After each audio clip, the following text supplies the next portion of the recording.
NFHS Network and New Image Media are proud to present the Jacket Jamboree live from Paul B. Gay Stadium in Sanford, North Carolina. Brought to you by the NFHS Network, New Image Media, and Cheap Seat Radio. All right, with me, voice of the Lee County Yellow Jackets, John Hockaday. John, you've been doing this around Lee County football for a long, long time. Well, this will actually be my 28th year, Keith's 25th, so yeah, a long time, a lot of games, but we love it. We enjoy being here, and it's where I want to be on Friday nights, watching the Yellow Jackets and the Cavaliers, and look forward to the season. All right, so Coach Perdue and his Jackets, this is the second year for Coach Perdue and his staff. What do you see that might be a little bit different than you're accustomed to over the previous 26 years of your experience with the Jackets? You know, some years you see a lot more excitement around it than others, and this is one I think that we're going to see that. We were already seeing it. A lot of good returning players, a good nucleus of players back on both sides, and I think Southern's got a good nucleus back, especially on the offensive side. So a lot of excitement really with both schools, and it should be fun. It's a couple weeks away, and the kids getting ready here today, so look forward to it. Yeah, you and I, we were talking offline about the returning talent. An awful lot of D1 talent on this squad. Well, there are, and of course, Lee County, Des Evans hasn't signed yet, but he's had a lot of offers. Jaden Chalmers, DeAndre Dingle, Delmas Jennings, A.J. Bulware. I mean, I can go on, and Tanoa Lockley over at Southern. I know he's getting a lot of looks as well. So it's exciting for those kids, and the coaches do a good job of getting these kids' resumes, so to speak, out to these coaches, and it's nice to see it, come to this point where the kids are really getting recruited. Well, you're talking about resumes. The resume I'm interested to see more than maybe anybody else get built upon this offseason or this season is A.J. Bulware. Bulware's a kid that came in and broke the Lee County record for rushing yards. I think he's got a legitimate shot to be among, if not the leading rusher in the state. And at this point, the interest he's gotten has been from Eastern Kentucky, Georgia State, a couple other schools of that size. But I think this is a young man that might actually get some run from some bigger D1 programs. Where are you at on that? Well, he is the leading 3A returning rusher in the state. Went over 2,000 yards last year, and gosh, I like the way he runs. He's got tremendous speed. He's actually got more speed than Jameer Smith that went to Notre Dame a couple of years ago. And, he didn't run a lot until his junior year, which was last year, so the word late getting out. But I think you'll see a lot of people here watching A.J. Bulware this year. Well, and the one thing he's got going for him, a lot of coaches will, once they're up, they'll sort of go to that second or third or fourth back down the depth chart. Coach Perdue's not that guy. He'll keep his foot on the gas, and the ones stay out there maybe a little longer than they would otherwise. Well, you got to give those guys playing time too, and Lee County has been good enough that yes, they've had big leads early, and it's where you can substitute, but at the same time you've got guys that want to play more than a half, and so it's always a tough decision for coaches, and based on what I saw last year, I thought Coach Perdue did a wonderful job with that. Now, with all your experience, 28 years doing this, there are murmurs out there. Got a single-digit preseason ranking for the Jackets. A lot of people say if they're going to get a state championship, this is as good a chance as they're going to have. They've got a lot of returning seniors, a seasoned, experienced quarterback who's getting some D1 run of his own. Where does this team stack up against the other really, really premier teams over the course of your 28 years? Well, it stacks up really good. Talent-wise, it's right up there, and yeah, they do have a chance to win a state championship. They should be competitive. The regular season schedule, I think, will get them through with a good record. The competition on the schedule isn't as good as I'd like to see it, or I think as Coach Perdue would like to see it. But the Jackets still got to perform. They got to do what they need to do to get better. Playoffs have been tough on Lee County the last several years, and that's the next step. They've got to take that step. But I think once they win a game or two in the playoffs, that they're going to be as good as a lot of teams there. Well, you're talking about the schedule. Looking at that, it's not as tough a schedule as you might want to look to see for a team that really wants to push as deep into the playoffs as they do. But, one of the toughest games on their slate is right out of the gate where they pick up E.E. Smith here in about, about 14 days? Well, E.E. Smith's a school that's had a good program for many, many years. Last year they were down, did not have a good season, but a lot of good athletes, a lot of speed on that team. And anytime you play somebody that's got speed, it's always a danger. A few turnovers here and there, and things can go the other way. But the Jackets should be favored to win that game, and it'll be interesting to see how they do this year, how they grow. And I like what I see with the kids coming out of the weight room this year. They look good. All right, John, thanks for your time. We'll got it. We'll see you throughout the season many times, I'm sure. Oh, yeah, we'll be here. All right, thank you. Almost 90 years ago, First Bank was founded with one simple mission: to help our friends and neighbors prosper and pursue their dreams. Today, we are the largest independent community bank headquartered in North Carolina, with more than 100 locations from the mountains to the Outer Banks.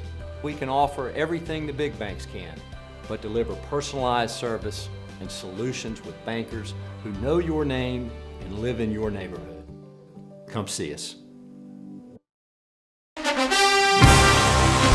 NFHS Network and New Image Media are proud to present the Jacket Jamboree live from Paul B. Gay Stadium in Sanford, North Carolina.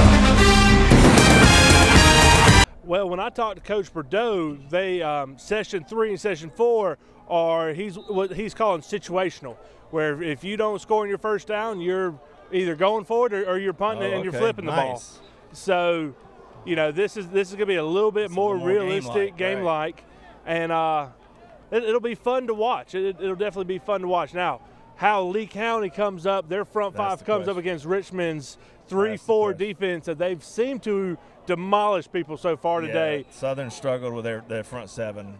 They came out in the 3-4. Now, this is one thing you get with a Jamboree. I'm sure Southern did not practice the 3-4 defense look all week or not preseason. In fact, they just started hitting, I think, Wednesday. So to come out here and face, Richmond County front seven that's going to be athletic, fast, strong.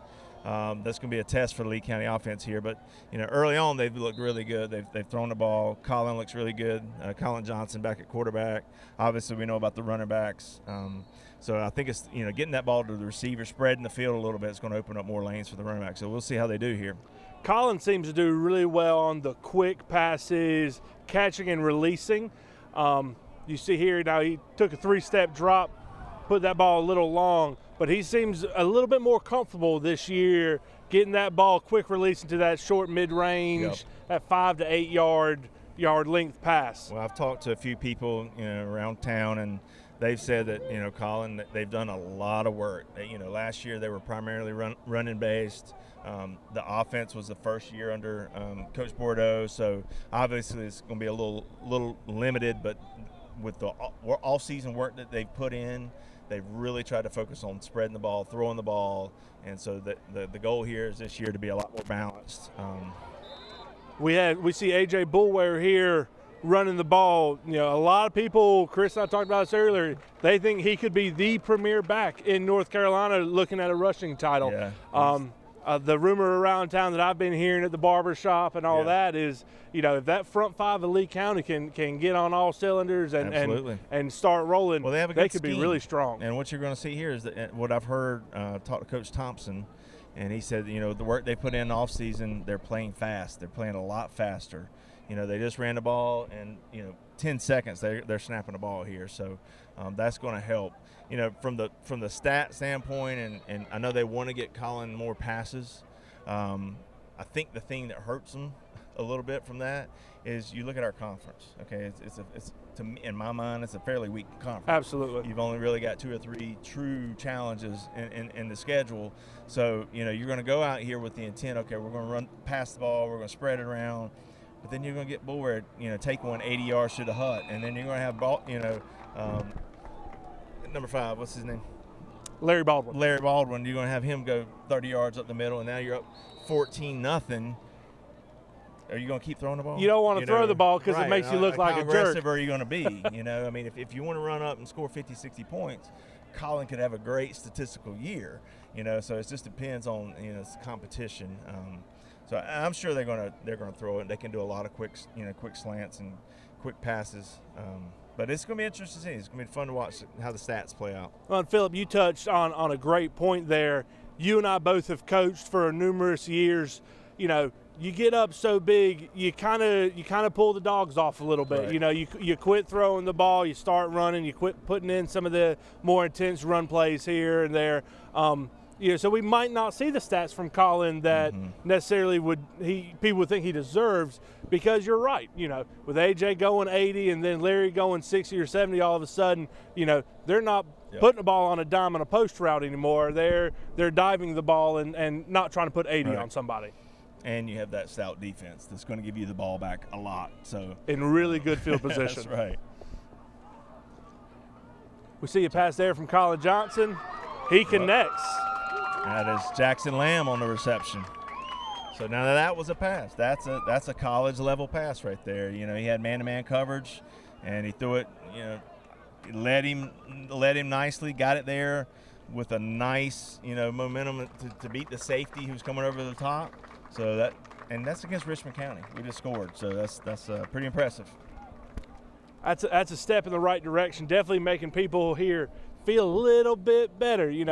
The first few matchups against Apex Friendship, you're not really looking for a whole lot. They should steamroll. That's right. But to put up pretty quickly in this scrimmage against Richmond County, make them punt, turn around, and put the ball in the end zone, that's making Lee County feel pretty confident right now. And so we're up 7-0 basically. Hopefully you make the extra point. So it looks like Lee County's rolling out with some of their second string guys, maybe feathered in there, so that'll be interesting. But let's see what Richmond has for them here. Now they've been smacked in the mouth. Let's see how they respond. We do see Desmond Evans still on the field here. Yep. Number 10, he's a number 1 recruit in the state of North Carolina. He's in the top 25 or so in the country. Have you heard anything in town about perspective where he might be going? Obviously I look at the websites, and it looks like he's the magic ball or the prediction ball says 100% UNC. Oh yeah. And I would think that would be a heavy lean. That's my expectation of where he'll go. But you never know. If Alabama or Florida or some of these schools come out and start recruiting, and everybody's recruiting, everybody's trying to get in on it. So, but it's a natural tendency to go to that team that you grew up, you're a fan of. It's local. Mac Brown's back there. You've got all the NFL guys that played at Carolina who are much more involved with the program now. So that would be my expectation. I think I did see on Twitter that he expects to narrow it down to the top 5 this week. So that'll be interesting to see. I also saw that, top 5 going into week 1 could be really exciting to see who's left. And you're right, same thing I've heard, a lot of discussion on Carolinas and some schools like that. So we'd love to keep them close to home, yeah, I did be able to watch them. State's creeping in there. State has dominated the state from a recruiting standpoint the last, basically 2 to 3 years, with Carolina being weaker. So it'll be interesting how that plays out. And State's history of defensive linemen going to the NFL, specifically defensive ends, when you look at Mario Williams and Chubb, those are 2 guys that are, can say, hey, we've gone to Carolina, we were successful. So absolutely. we're going to State and been successful. Well, we're looking here at Richmond County. Seems to be struggling a little up front with Lee County's front 4. Got a hold in the backfield here. We have, they seem to be adapting a little bit. They have gotten a first down, but Lee County's getting a lot of penetration off the ball real quick. Yeah, well, I think the thing that has, represented Lee County in the last really 2 to 3 years has been the speed on our front defensive line. We teams struggle with that, handling that speed, the get off. We've had some really great players up front, maybe not as big. But I think you played offensive line too. Yes, sir. When you face those guys that are a little bit shorter and they're strong and they're fast, I hated playing players like that. I'd much rather face 6'5" and lanky Absolutely. than I would 6'1" or 6'2" and a little 230 pounds of speed. And you look at Donald, plays for the Rams. He's not a big guy, and that's a prototypical. He's an athlete. He's a phenomenal athlete, and so that's more representative of what we're seeing from Lee County's defense, except for, of course, Dez, who's probably 6'7" at least by now. we've really seen a morph in the defensive linemen. A lot of times those defensive ends are almost more compared to when we played outside linebackers. Absolutely. You know, they can drop back, and teams are incorporating that, dropping a defensive end back into a short coverage and being successful at it, making tackles in open space. Well, I remember one year we were at Duke and we were struggling. We were struggling to pass block some of the defensive ends, and I told my coach. He asked me what's going on. You know, I said, well, Coach, we don't face 6'4", 260 slow guys. We're facing 6'2", 250 fast guys. I said we need to practice against speed more, and of course we didn't have a lot of that at Duke. So you know what we did? We brought the wide receivers over. And we practiced pass blocking against the wide receivers, and the goal was to simulate the speed at which those guys were moving. Obviously, they weren't bull rushing us, they weren't swim moving or anything like that. They were just edge rushing. Yep. And so it gave us the look. This is how fast somebody can be. And so we tried to get used to being better pass blockers because that speed was so they were so quick. And that's hard. You're right. That's hard to simulate in practice, especially in these high school practices where it's so short. Right. You're trying to get the best you can out of the 2.5, maybe 3 hours that you have. That's hard to replicate. Chris and I were talking earlier. The triple option, the veer that Richmond and Southern Lee will see against Pinecrest. It's very hard to replicate that Monday through Thursday to get ready for it Friday. Yep, you're right. And that's why those offenses work. They're different, and they're not something you see week in and week out, and so it's hard to prepare for. So it looks like we have an injury. I want to think that's JoJo, who I think he's a 9th grader also, 9th or 10th. He's the 10th grader, I think. I saw him out there earlier. I did want to point out, and I'm not sure about this, you may know, but the quarterback for Richmond has looked really, really good. I think he's a young player. I think he's only a 10th grader. Okay. Yeah, but he's really quick. Has thrown the ball pretty accurately. It's funny, Richmond, in all the years that we played them, they were never really that big. Like their front defensive linemen and offensive linemen were never 6'5" monsters. They were always 6. I say shorter, 6 foot, 6'1", 6'2" kind of guys. But they were always thick. They were always thick. They were never that tall, but they were always, and they were well coached, and they live football down there. That's they train hard, but they always had skill players. They always had speed on the corners. Well, my dad used to call, and one of my coaches used to call. He said they had farm boy strength. That's right. Us in Lee County, some of us had farm boy, but a lot of us were just weight room strong. Yep. Those boys would leave practice and go work on the farm the rest of the day, and it seems like they would have stamina for days. Yeah. Whereas, us that didn't do that would be in the weight room and get that workout done. And by the third, fourth quarter, we were tired, and those boys were just getting geared up. They have depth too. I mean, you can look at the teams here. You look at the number of players they have. I mean, they obviously brought more players than Lee County did or Southern Lee even. Their sidelines alone have another 30, 40 kids over there. Nice middle screen there. Number 7 has had some nice catches. He also was a backup quarterback. Okay. So we've seen a lot of those short to middle screens from Richmond. Makes you wonder, are they not having the time to get the ball deep, or are they just not working on it? As a coach, one of the things you do when you're having trouble blocking that defensive front, or the defensive front is getting a lot of penetration, you start running screens. And absolutely. So we saw a middle screen earlier. That was a wide receiver screen. Here's the quarterback, number 5 I mentioned. Has really good speed. Looks pretty solid, strength-wise, and he's a good decision maker. He pulled that ball and didn't have any problem going straight up the middle on that one. So see here, they're playing fast. They got a first down here, so now they're trying to get lined up, get set, and run it fast. And we got it looks like we have too many men on the field. Looks like number 16 from Lee County was not getting off the field with the urgency that the officials sure thought he should have. Yep. So I tell you what, that's one thing that has changed the game of football is these teams, You know, I used to, when it first came out, I'm like, I can't believe these teams don't huddle. How do you not huddle? Well, now the way they call the plays, you know, using one words that represent the whole play, or, you know, 3 to 4 words represent the motion that's involved and everything, but the kid that can play so fast. And it's just a different game when you're able to play with that speed. Call plays that doesn't allow the defense to, one, catch their breath. It doesn't allow the coach to make the adjustments that maybe he needs to make. And then personnel grouping is so important. It makes it hard to get a player on and off. Substitution-wise, it can become very difficult. Yeah, if the offense doesn't substitute, the defense doesn't have time to substitute. You know, now they made a rule that said if the offense substitutes, the defense is allowed time. They can't snap the ball until that players gets on the field. And we have seen that a little bit in early NFL preseason. Yeah. We've seen that rule come into play.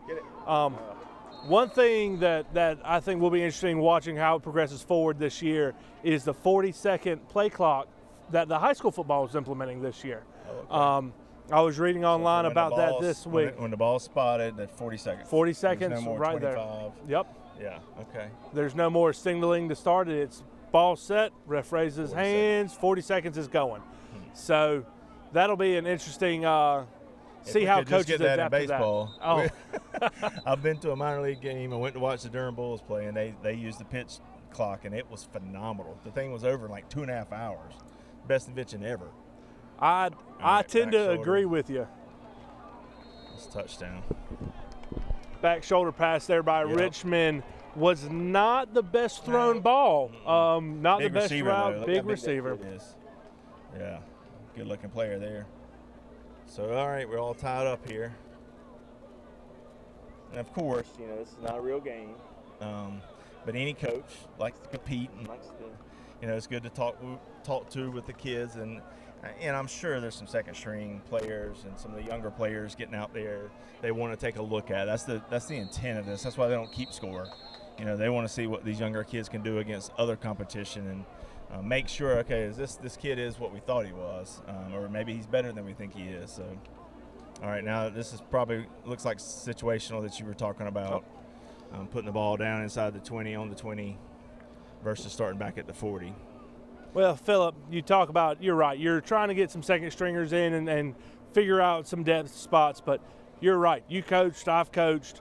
You want to win. Oh, yeah. I mean, these guys aren't coming out here. These coaches are keeping score in their head. They know and people will discuss who won and who lost scrimmages, tonight online and Twitter and all that world. That's why preseason football is so hard to watch. I mean, it is about winning and losing, but it's really not. For those NFL teams, they do not care. I mean, they are out there to assess talent because they've got to get down to 53 men, and that's it's amazing that they are able to get to 53 men because carrying 53 players on a team on a roster is hard from an NFL perspective. I can't speak for you personally, but for me, as far as NFL preseason, I watch about the first 3 drives of the first couple games, and then I cut it off. Yep. I cut baseball back on because the majority of those guys I don't know, and I won't know, to be honest. No. You might have a few if there's a couple stories. Players I'm trying to watch, that maybe played at Duke or played for an ACC school that I might know of, is trying to make a team. Sometimes I'll, watch those guys, but you're right. That after the first 3 drives, the quality of football goes way down, and it's just it's so blah because again they're not showing all their all their plays. So. We saw a tunnel screen there from Lee County. Yep. My memory's not great, but I don't remember seeing a whole bunch of tunnel thrown last year. Well, I think that might be an effort to get Tyreek McKendall the ball. This is a young player, came on last year, started off in JV, was just dominant, and so they got moved up to varsity. I've heard about him during off season of how his body has changed from being in the weight room, and you look at him and he looks like a strong safety or he looks like an NFL or college level player right now, and to think that he's in the 10th grade is amazing. So it's going to be fun to watch to see how he evolves, to take the physical specimen that he is and turn his game to another level. You got one-on-one matchup down here, when will he get to the point to where we can say, okay, he's one-on-one, let's take advantage of that matchup and throw, a go route or corner route. In the parking lot that needs to be moved immediately. There's a black Impala in the parking lot. Thank you. Well, in one-on-one coverage, when you have an athlete like that, it might not be a this year advantage-wise, Right. you know, because looking at him, he looks like he's probably 5'10", maybe 6 feet. Nothing to write the newspaper about. But you're right. You look at him, he has the stature of a freshman, sophomore college kid. And so, you know, see a few more inches, a few more years in the weight room, could be really exciting to watch the one-on-one coverages. Well, just to see how his game evolves, you know, get these off seasons and, you know, doing the 7-on-7 stuff, and that's where your skill, you know, is created. So he's got the physical attributes. So it's it's going to that next level. You watch to Noah Lockley from Southern Lee. I mean, I go out to watch some of the practices, and when he runs by, the grass is like being ripped up. Like it sounds different when he runs by. That's how fast he runs. But he's got the skill and he plays with talent. So there's a fade route. Good coverage, good effort. Ball underthrown there, Well, underthrown, put in the wrong spot. But that is a hard pass for a high school quarterback. It's a hard pass for any quarterback, but especially a high school quarterback. Mm-hmm. You know, that's a hard ball to fit into that window. Because you're right, you have to put it between the receiver and the sideline, and you want it preferably over the left shoulder there. Outside. And that's hard. Yep, it's a spot pass. So, but it's nice that they're looking for it, trying it, giving it a go. Well, there's a quick break in the action. We do have Chick-fil-A and pizza now available at the Hive. All right, so now Richmond has the ball in the red zone. Let's see how the Lee County defense steps up here. A little slow to get lined up here. We're seeing a different front here, Yeah, this Phillip. is a different. We're looking at a three-man. Yeah, got a little pressure there. Look like, I think 16 is a defensive lineman, and they dropped him back. That was a little Pittsburgh Steeler action, wasn't it? Yeah. A little three-man, just kind of walk around. New England Patriot. We're not really going to line up. We're just going to be an amoeba and move around and pick a gap to run through. Yeah, this is definitely a different look for Lee County. A little 3-4. Okay, yeah, so 16 is a defensive end. So now they're back in their four-man front. It will be interesting to see the crossing route. Touchdown Richmond. It'll be interesting to see how Lee County morphs back and forth between that pretty much all the time, forefront, hand in the dirt, to, you're right, that morphed amoeba, could be standing up, could be 2 yards off the ball, could be down hand in the dirt. I think it's one of the biggest differences between, you know, high school evolving into college and the NFL is, you know, I understand it's kind of like offenses. You come out with different formations, and I think when teams just go all four-man front as an offensive lineman, it's easier to prepare for. You know what they're going to look like. When they jump in that three-man front, that blows your mind if you've been practicing four-man all week. And then, you know, especially when they start going into gaps and blitzing from all over, that's just hard to prepare for, and it's harder to block. So, Colin with a keeper here. Swallowed up pretty quick by Richmond County. This is a good physical matchup. You know, this is good for Lee County to see this type of talent and speed and strength, you know, across from them. It will help them when they get into the season. I think it's what hurts them when they get into playoffs. They don't see this type of athleticism, and then they get into playoffs and they face, you know, a team that does have comparable speed and strength, and they haven't played against it in a while. So it is an interesting dynamic. Coach Bordeaux seems to have a very different philosophy on scheduling games and scrimmages than Coach Cates did. You know, in personal speaking with Coach Bordeaux, he said, you know, Nathan, there's no point in playing Warren County. There's nothing for us or teams like that. You know, that you really have to beg to get them to come show up and split gates or however they worked it out. You know, Coach Bordeaux really seems to, I want my boys tested. I want going into playoffs. You know, I want them to know what they're made of. So to have that, it'll be more fun here in Lee County, in my opinion. Yep, I totally agree. And it's going to help your team. I think we had a little missed call there. I did notice they have a lot of referees, on the officials on the field, and I think they're doing some training with some of the younger officials. But that one was not one of the younger officials. We all know who that official was, but it looked like we had a missed hold. Tyreek McKendall was being held pretty bad there in the end zone. So. And this is, with it being a scrimmage, this is also a scrimmage for the refs. You know, you will see some training that goes on. You'll see some veteran guys working with some younger guys, and you know, they haven't done this in a couple seasons either. AJ Boulware there making that look easy. Little zone action, one of the best plays in football. Hard to defend if you have a back who has vision like he does. He ran to the goal there is to run to his spot. It looked like he was running to the right tackle, and then read opposite color. If you see more opposite color on the outside, you cut back. If you see opposite color on the inside, you bounce. And so that's what he did. He cut back in the big hole in the middle, and the linebackers flowed over the top a little too far. So nice score, nice response by Lee County there. We're starting to see both squads clicking a little bit more. So to go back to Dez real fast, one thing I want to see from him, you know, I've seen him evolve. I've watched him since 9th grade when he was just a specimen, you know, like we talked about with Tyreek. But you've seen his game evolve a little bit every year. He's obviously more aggressive. Look at that. You know, he just shot through the gap and made the tackle in the backfield. The thing that I want to see improve for him this year is to use his hands a little better.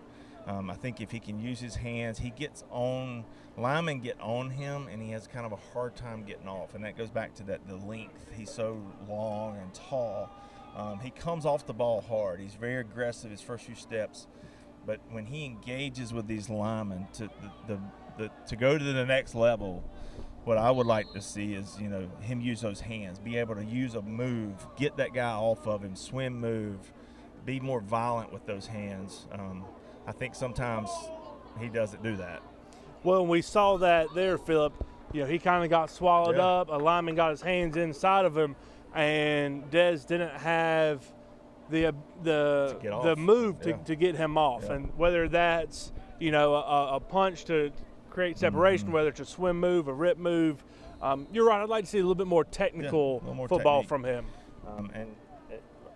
For just watching this scrimmage right now, it looks like him and the left tackle are battling it out, and then there's a little chatting going on back and forth between the two. And on that play, Richmond ran the ball. Dez maybe could have fallen back and made the tackle, but he's going one-on-one with 62. I think they got a little matchup going on, a little battle going here.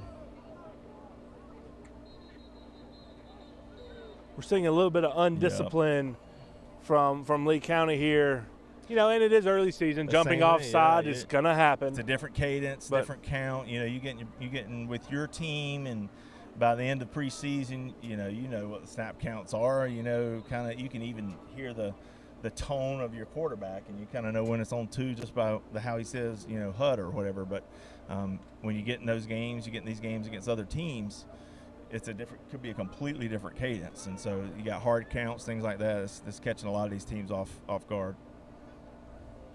And everyone's working on that sort of stuff. You know, I'm sure you'll see at some point in time today, if we haven't already, you know, false starts from the offense and going on two, offensive lineman goes on one or running back goes on one. And it's all part of scrimmages, early season, working out those kinks, because the way Coach Bordeaux set this up is anyone who faces each other in the regular season won't face each other today. Right. So these teams that they're playing, you won't see them again. So it's okay, you know.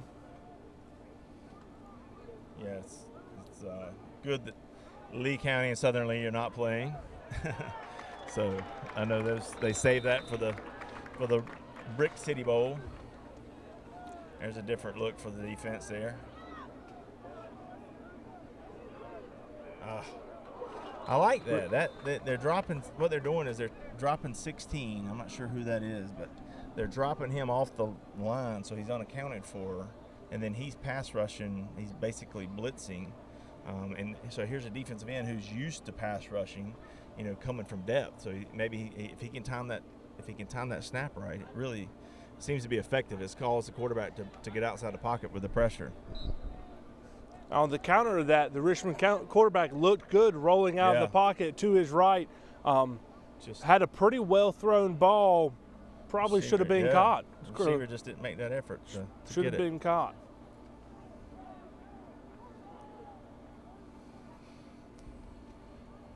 It'll be interesting Nice to tackle. see. That was a good open field tackle Yeah, by number 5, Larry Baldwin. I know Larry runs the ball hard. He's a good running back. I really like watching him play linebacker. I mean, he flies around, pops people. That was a good tackle right there. Because I saw 5 for Richmond make some kids look silly earlier. Running, he's really quick and shifty. All right, it's 4th down here. 4th and goal from the 11-yard line. Fade route. Out. Good job on the coverage. And throwing to the big receiver again. That'll be a theme that Richmond County fans and opponents see throughout the year. It seems to be he is a big body, big framed. Looking at his hands, he's just toting the ball around in one hand, not cradling it, just squeezing it. It's just out of bounds, yeah. And you're right, that was good coverage by number 1 from Lee County to force him to the sideline, and that ball got a little bit overthrown and, turnover on downs. That's exactly what they want.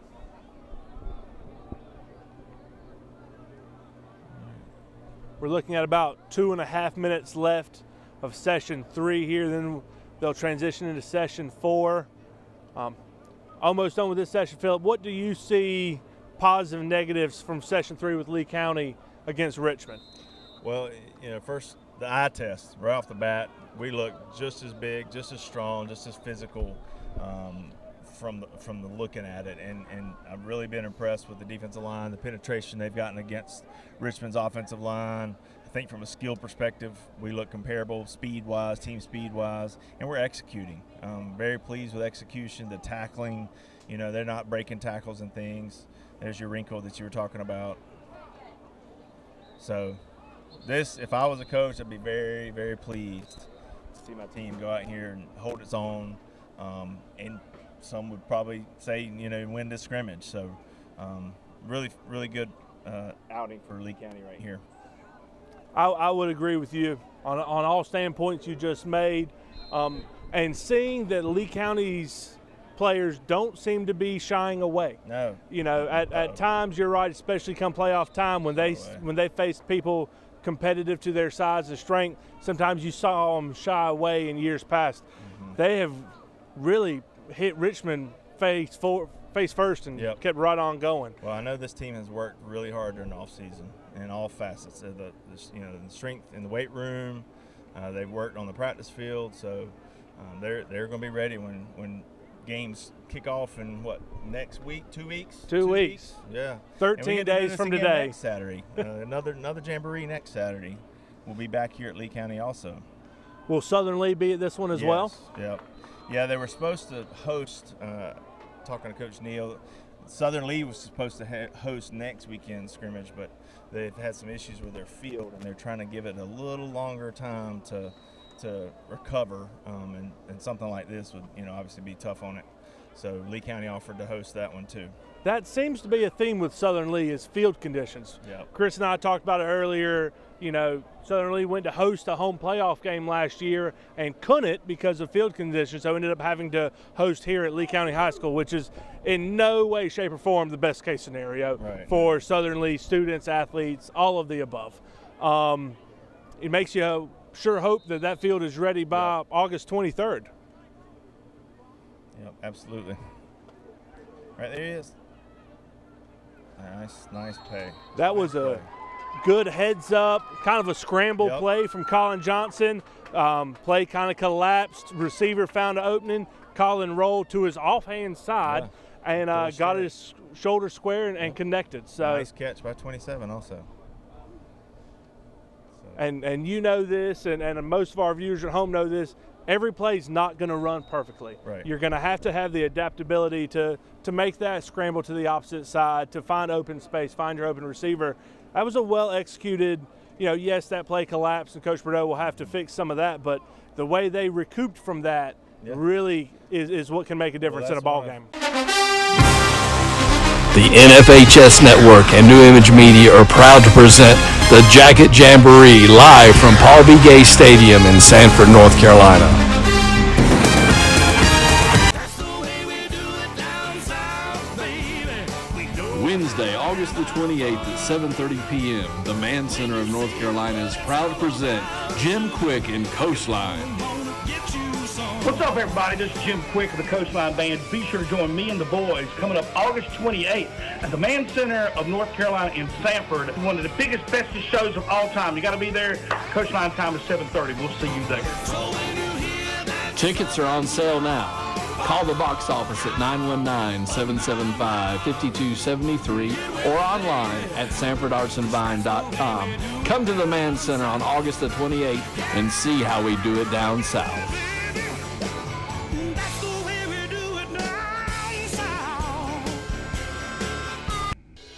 Are you ready to sell your home and don't know which realtor to choose? Well, not all realtors are the same. I'm Crystal Copas, and I don't just stick a sign in the yard, throw it in the MLS, and hope to collect a commission. I provide a customized marketing plan that includes professional staging, photography, videography, and drone at no cost to you. Contact me, Crystal Copas, with RE/MAX Real Estate Service, and let's get your house sold. 919-356-5402 or visit me at crystalcopas.com. This is no ordinary chicken sandwich, because underneath that toasted potato bun is the hot taste of Nashville. Introducing the new Zaxville Hot Sandwich with a hand-breaded chicken filet smothered in peppery Zaxville hot sauce with sweet and zesty pickles. The new Zaxville Hot and Honey Butter and Bacon Filet Sandwich meals for a limited time, only at Zaxby's. And don't miss Shazam! Rated PG-13. Experience it in IMAX. All right, I'm Chris DeLambert. With me, I'm honored to be with Rob Pass, owner of Zaxby's. How's business? It's been great. Thanks to you guys. We could always use more business, but we're looking forward to a great football season and a great year. Well, see, as much as I love fall because it's football time, I know that since you guys set up shop here in Sanford, you've been big supporters of high school athletics. It means there's going to be plenty of chicken around, and that, honestly, as much as football, gets me excited. Hey, well, thanks. It gets us excited, too. You know, these guys need to be fed, and chicken's a good thing to fill you up. And these boys like to eat a lot, so we love to be in Sanford. Been here almost 2 years now, and community and the high schools have been great for us. Has it only been 2 years? It seems like he has been a fixture here forever. It does seem like we've been here longer than that, but it's been just over 2 years. So. All right, so what does a guy have to do to get his hands on a Zaxby's football jersey? Oh, you have to just talk to this guy right here. What size do you wear, and I'll get you one. That is pretty sharp. I'm digging that. I've been eyeballing it, so don't leave it laying around. And I'll touch you after we get done here and see about putting hands on one of those. So what can you tell me about the restaurant and how things have been since you got to Sanford? Great. We opened, like I said, 2 years ago. Business was, we had like a record-breaking opening for that week, and you know, usually 6 months after that you can tell, but we didn't have much drop-off. We've had a good following, and people have just been great to us, and we can't thank you and the community enough for choosing Zaxby's to come for lunch and dinner. Well, again, you guys have been a fixture since day one. You've been kind enough. We've had our coaches show there. Really enjoy coming out. And again, the highlight for me is your chicken tenders. The tongue torch is my personal favorite. What's your favorite sauce? I like the tongue torch. Nuclear is my favorite. I like it a little bit hot and spicier. Right. I like a kick. Even in the summertime, I need a kick. Get these old bones going, you know. I do have to ask, man, when you put something on the menu like nuclear, how many people eat that and then come back and tell you it was too hot? We have quite a few people. We strongly suggest you test it first. You know, we don't mind letting you test all of our sauces. That way you won't run out of the store or run for the water fountain. Very good. Anything you'd like to add? Actually, the shirt here is a number 90. They're all number 90s because that's when Zaxby started, was 1990. Okay. And we're embarking on 30 years come next year. Wow. 2000, and it's been great. Zach McElroy, Tony Townley, the founders, great guys, and they let somebody like me become a licensee. So they are great guys and very patient. Well, I know nationally, one of my kids in particular, anytime we're traveling, that was her thing when she was small was, oh, there's a Zaxby's there. We have to stop. And now it's gotten to the point where you guys are really easy to find. So nationally, I know the franchise or the brand has just exploded, and we're excited to have one here locally. Oh, thanks. When we first got into Zaxby's, there was only like 90 Zaxby's. That was like 17 years ago. Now there's over 800. And we're in Texas and a couple are in Utah. So we're just not the southeast anymore. We're trying to move north and west. Well, when you put a good product out there, there's success will follow. Thanks for everything you do for Lee County sports. Again, I've told you a million times and mean it every time. We really, really appreciate the support and couldn't do this without you. Hey, thanks, and we're looking forward to the coaches show coming up a couple weeks, and also good luck to Lee and Southern Lee football season. Good luck, guys. All right, very good. Rob Pass, thank you. Thank you. Thanks.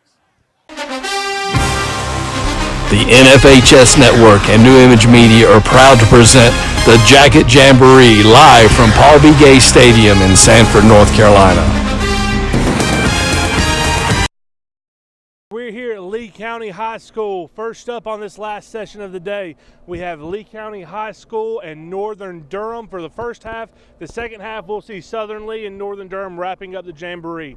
We're 2.5 minutes in, we just watched Northern Durham come out, put together a few play drive, ended with about a 40-yard, give or take, screen. And I think that's going to be a trend we see. Phillip, what do you think about that? Yeah, we talked about this earlier. When you have the speed that Lee County has on their front four, specifically the D-line, and they have an aggressive mindset of getting up the field, Lee County is going to see a lot of screens this year. Northern Durham did a well-executed running back release out into the flat and just had, really maybe one missed tackle, and there was nobody else there. Good job blocking by Northern Durham.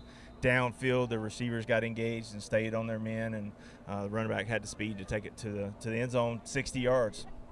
And that's a really hard thing to teach and have your wide receivers do, is not only maintaining your blocks downfield, but make sure you're not getting a holding penalty. Exactly. Keeping those hands inside, keeping your feet moving, keeping your head and shoulders square. That's a hard thing to do. So that was a very good job by Northern Durham. Yeah, you got to know when, if that defensive back turns and makes it a play, and if you keep pushing, you can get a block in the back, which I always had a big gripe with referees. If the defensive guy turns and I'm still engaged to him, that's not blocking the back. If I go up and hit him from depth, that maybe is a block in the back. So between the hold and the block in the back, you're right. Those are two that wide receivers have to learn.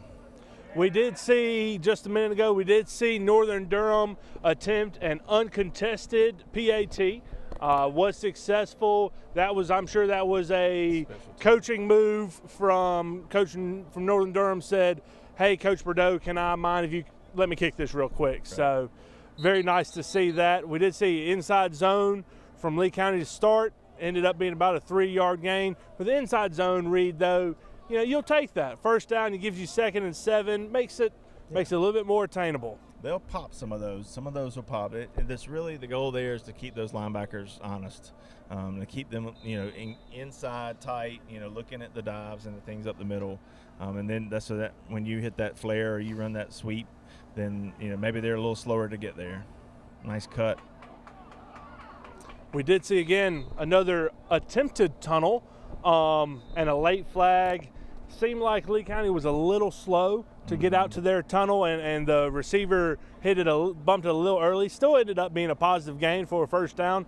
Not sure what this late flag is going to be here. It's probably either going to be an incidental face mask or some type of illegal block on Lee County. That's what it looks like. It's going to be on Lee County. So, clear here that Lee County, Coach Bordeaux is an offensive-minded guy, is looking to incorporate some of the quicker, shorter passes to get Collar more involved. You've got athletes on the corners. Get that ball out there, quick passes, run the screens. Again, as good as our backs are, that helps a lot from an offensive standpoint. It really opens up your reservoir of what you can do. Another attempted there, just shortchanged it. So it's clear that Northern Durham, there's something they're doing on their defense. showing coach, hey, this could be open. That either they're dropping their cornerbacks are off pretty far here. I feel like I like to see the 5-yard hitch. I think it's the lost play. When you get cornerbacks that are 10 yards off, like they're playing Tyreek down here, drive off 5 yards. That cornerback's going. He's backing out, and then hitch it up. And quarterback should have already thrown the ball. If you practice that timing, that's almost a defenseless play. That can be a very successful. That DB looks to be about 7 yards off the ball. If you're in 5-yard hitch, his first few steps are going to be back instinctually. That's a hard play to make. Yeah. And then when they start hammering down in press coverage, that opens up the hitch and go. That opens up some other plays that was basically be big. It right there. You saw Quick Colin threw the ball. He got it out of his hands. The receiver had just turned when that ball was there. So that was a nice little play by Lee County.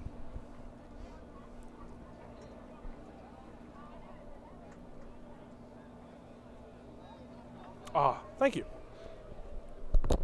Lee County seems to be moving the ball well here. They overcame that penalty, block in the back, whatever illegal block that may have been, and is really putting together a nice little drive here. Northern Durham looks pretty good, I'll have to say. They look physical. I've been watching them throughout the day. Historically, that school was dominant back in the day. They won state championships. They were a big school.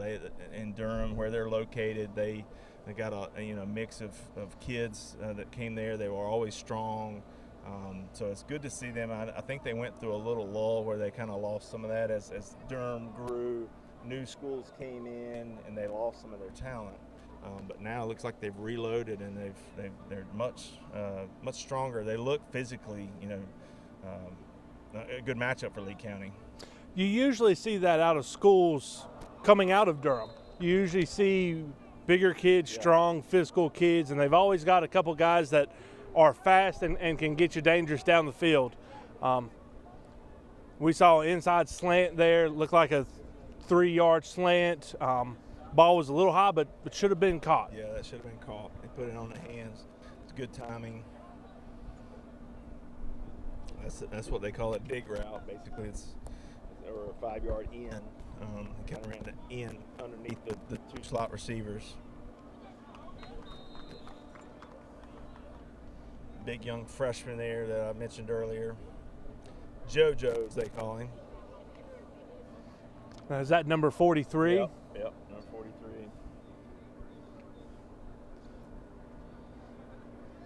He is a big boy. Be interested to see what he can do. Obviously, he's out here now. Are they really talking rumors of him playing varsity? Is he going to be an 8-quarter kid? Yeah, I'm not sure. This is the first time I've seen him out here. He's always been, a physical specimen. He played at Wesley, or came through Wesley. So, looks like the Yellow Jackets are turning over here. I wonder if they'll do punt. Doesn't look like they're going to do a punt situation.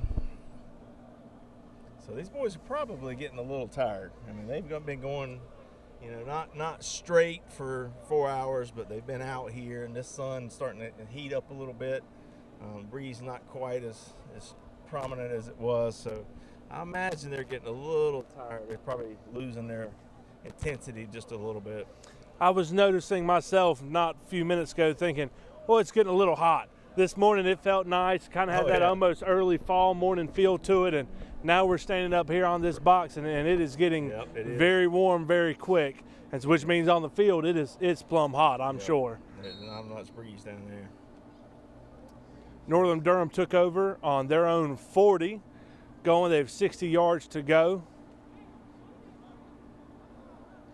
Interesting dynamic here. We do have a left-handed quarterback. Yep. We don't see those a ton. Good coverage by Lee County. That's what we would call a coverage sack. They had locked up the receivers. Quarterback had nowhere to go with it. Defensive linemen, linebackers had a chance to get there. So good secondary play by Lee County High School. And it looks like Lee County's adding in some of their secondary group, different players. I see some different numbers out there that I haven't seen today with their starters. Up front, number 44 is on the field. Linebacker number 34 is out there. So So they're probably playing some of the younger players, their second team guys, to get them some reps. As is Northern Durham. Looks like their quarterback's not their starting quarterback. It's like a basic end around, eaten up pretty quick by Lee County High School. A swarm of Jackets made that tackle. Any idea who Lee County opens up with for schedule?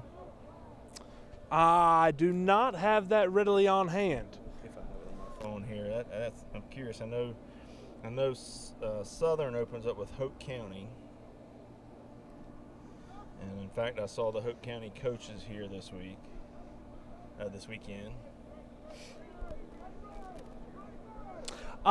E.E. Smith. Okay. If my memory serves, I believe E.E. Smith comes here next Friday. So should be good play there by Northern Durham. Oh. Tiptoeing, and we have a late hit, personal foul. That is one thing that they've really cracked down on the past couple years, from when you and I played ball back in the day. The refs and the state has really made an emphasis of saying you will not make those late hits. We will make safety our number one concern, which is good. Yeah. Which is good. I mean, we want our kids to be safe. And in addition to that, the conversations that are held on the field have been restricted heavily. Absolutely. Foul language and, anything relating where you're talking to the other player that you shouldn't be. They're starting to penalize that a lot more. I talked to one of my referee friends, and he said they're going to really focus that on this year, because that turns into fights and it turns into punches thrown, and then kids get ejected, and that's not good. And we've seen that play a factor in state playoffs before. Last year, I believe it was a school from down east. Half their squad got into a fight the last game of the season, and the team ended up having to forfeit. They were 4 or 5 in their playoff bracket, and they ended up having to forfeit the game and not make a state playoffs. So, they're really making an emphasis that you have to show good sportsmanship, which is a good thing. Our young men need to maintain that. I tell you what, this is an interesting offense. A lot going on here, a lot of motion. Has a little bit of it's kind of a hybrid of an offense. You've got people going in motion. It's got an option feel to it. Running back jumps in the. Also has a bit of a wing T feel. Yeah. They've got a wing back there. He's 1-1 off the tackle. That last play was kind of like a Georgia Tech look, kind of a hybrid. So they're showing multiple fronts here. Again, Lee County is not prepared for this. I'm sure they haven't, prepped this week for this look. So that can make it challenging. And then you got younger players on the field, and who are excited and they jump off sides. So you get a little bit of everything as their scrimmage winds down here. And you're right, Phillip. It is early. This is you're rotating everybody in. Everyone's excited. A little bit different look. It's always gets interesting and fun to watch, though. Yeah. I definitely see how players respond. Absolutely. I definitely want to write the paper and predict a state championship one way or the other off of the first scrimmage of the season, but definitely from a coaching standpoint, take something good, take something bad from each, and move on. Well, and also, I'm sure Lee County exerted a lot of adrenaline and energy for that Richmond matchup, and now they're probably coming down off of that just a little bit. And it's a little more quiet out here now, but overall I've been very impressed with Lee County today. They're showing some depth. Got a lot of players out there who know what they're doing.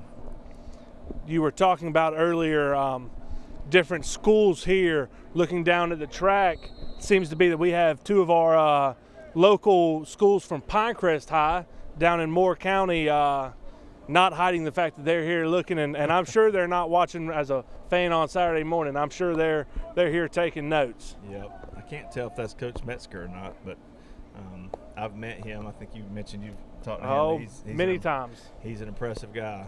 He runs I was talking to someone this week, and they said they have 185 kids in the program. They have a 9th grade team, a JV team, and a varsity team. And I went and met with him one time, and we went in. He said, "Come see me on Tuesday morning." He was trying to get me to come coach offensive line for him. And so I went there at 7 o'clock, and he had probably 30 or 40 younger players in there getting after it in the weight room. And I was like, okay, this is impressive. Oh, yeah. And one of the parents told me, he said, if he calls a meeting at 5:30 a.m., he'll have 185 kids there at 5:30 a.m. He said the expectations and the way they run their program is amazing. And I've been following him on Twitter, and I noticed, he'd make a comment, #serve. He is really about the program and what they do for the community. He is a model of what a program and what a head coach should be, in my opinion. And I'm not saying anything about Coach Bordeaux or Coach Neal or any of the other coaches that we've mentioned today or here, but he is all about his kids, the community, doing the right thing all the time, whether you're being watched or not. Hard work, and his young men are successful, and it shows. That's a school that at one point in time, I'm sure you remember the days that they were going to shut down the program. We played with them in the old Southeastern Conference, which was Hope County and Anson and Richmond, Scotland, Pinecrest and Lee County, and they were the cupcake. They were the steamroll. Yeah, they were like this. Okay, we got a week off here. We're playing Pinecrest, and then he came in. I don't even know how many years ago that was. Probably 14 or 15, something like that. He came in 2008. In 2007, I was playing at Southern Lee High School, and we beat up on them pretty heavy. I'm not going to throw a specific score out there, but it was not the easiest day for them, being a 3A school on a 4A school. And that was when the discussion of shutting down the program had come in, and he came in that next winter. Winter of 2007, 2008, and he has really turned around the program to really a powerhouse and a contender. I mean, that Southern Conference there with Purnell Sweat, Richmond, Pinecrest, 71st, Scotland County. I mean, that is really the premier conference in the eastern part of the state of North Carolina. It is. And so those are games every Friday night could be really exciting to watch. I think Lumberton is in that conference as well, if I'm not mistaken. They always have quite a load of kids that can make you pay real quick. A lot of athletes in that conference. There's no doubt about that.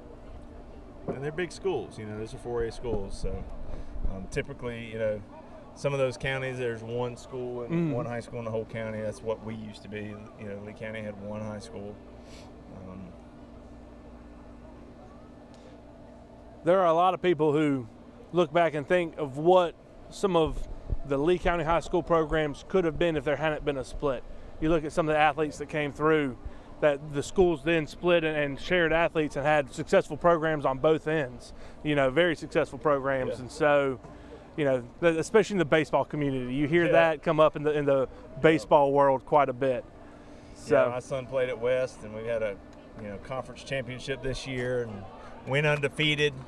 And 4 or 5 of those kids were coming over to Southern, and San Lee, had a really good team also. And then 4 or 5, maybe 6 of those kids that were from that team from Wesley are going over to Lee Senior. And one of the things the parents said, man, I wish these boys could keep playing together, because that team just from Wesley Middle School, they were dominant. I mean, they went undefeated this year, won the conference. And so, you get that a lot from baseball because they come up playing together, from Northview organization or Parks and Rec organization. So we definitely have a baseball history tradition. Absolutely. Here in Lee County. We had a baseball program that just finished 3rd in the World Series in their age bracket. I believe it was this week. Yeah, 9U out of Northview. Yep. Coached by Tommy Harrington. Who is the athletic director at San Lee, and his son Thomas is the quarterback from Southern Lee, who we're getting ready to see come on the field right now. His other son Blake is the JV quarterback. It's another one of those historically athletic Lee County families. Yes, I played basketball against Tommy and had a fast break and thought I was all by myself, and here came T-Bone, as they call him, and he swatted my mess off the backboard. So good athlete. I heard Tommy was quite the wide receiver back in his day. He can jump out of the gym. He's a very good athlete. So, well, up next is Southern Lee Cavaliers. Who are they? They're going to get Northern Durham. Northern Durham. So Northern's going to get two bouts this session. So let's see how Southern Lee stands up against Northern Durham. Northern Durham looking a little tired too, kind of slow moving out there. Lee County's finished, I think, for the day. Yep, they're done. You'll see them probably hang out to clean up the field afterwards and all that, but. Yeah, this heat is definitely starting to slow. You see it in the players, the coaches. The helmets are off on the hips. You know, coaches are spraying guys with water, and you know that's kids aren't used to playing this time of day.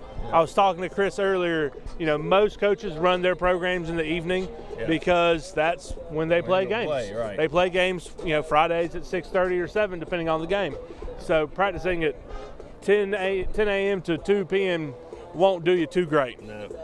We do have a little cloud coverage coming in here, so that'll help cool it off a little bit. Looks like maybe they were going to be going right to left on your radio dial, as the great Woody Durham used to say. Looks like Lee County's coming out on offense, going this way.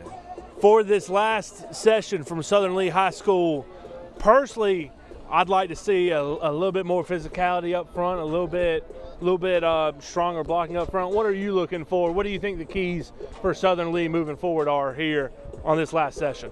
Well, I mean, I thought, you know, obviously picking up a new offense, you know, Thomas did a good job running it, you know, at quarterback, and we're missing, you know, Southern Lee's missing some of their best players.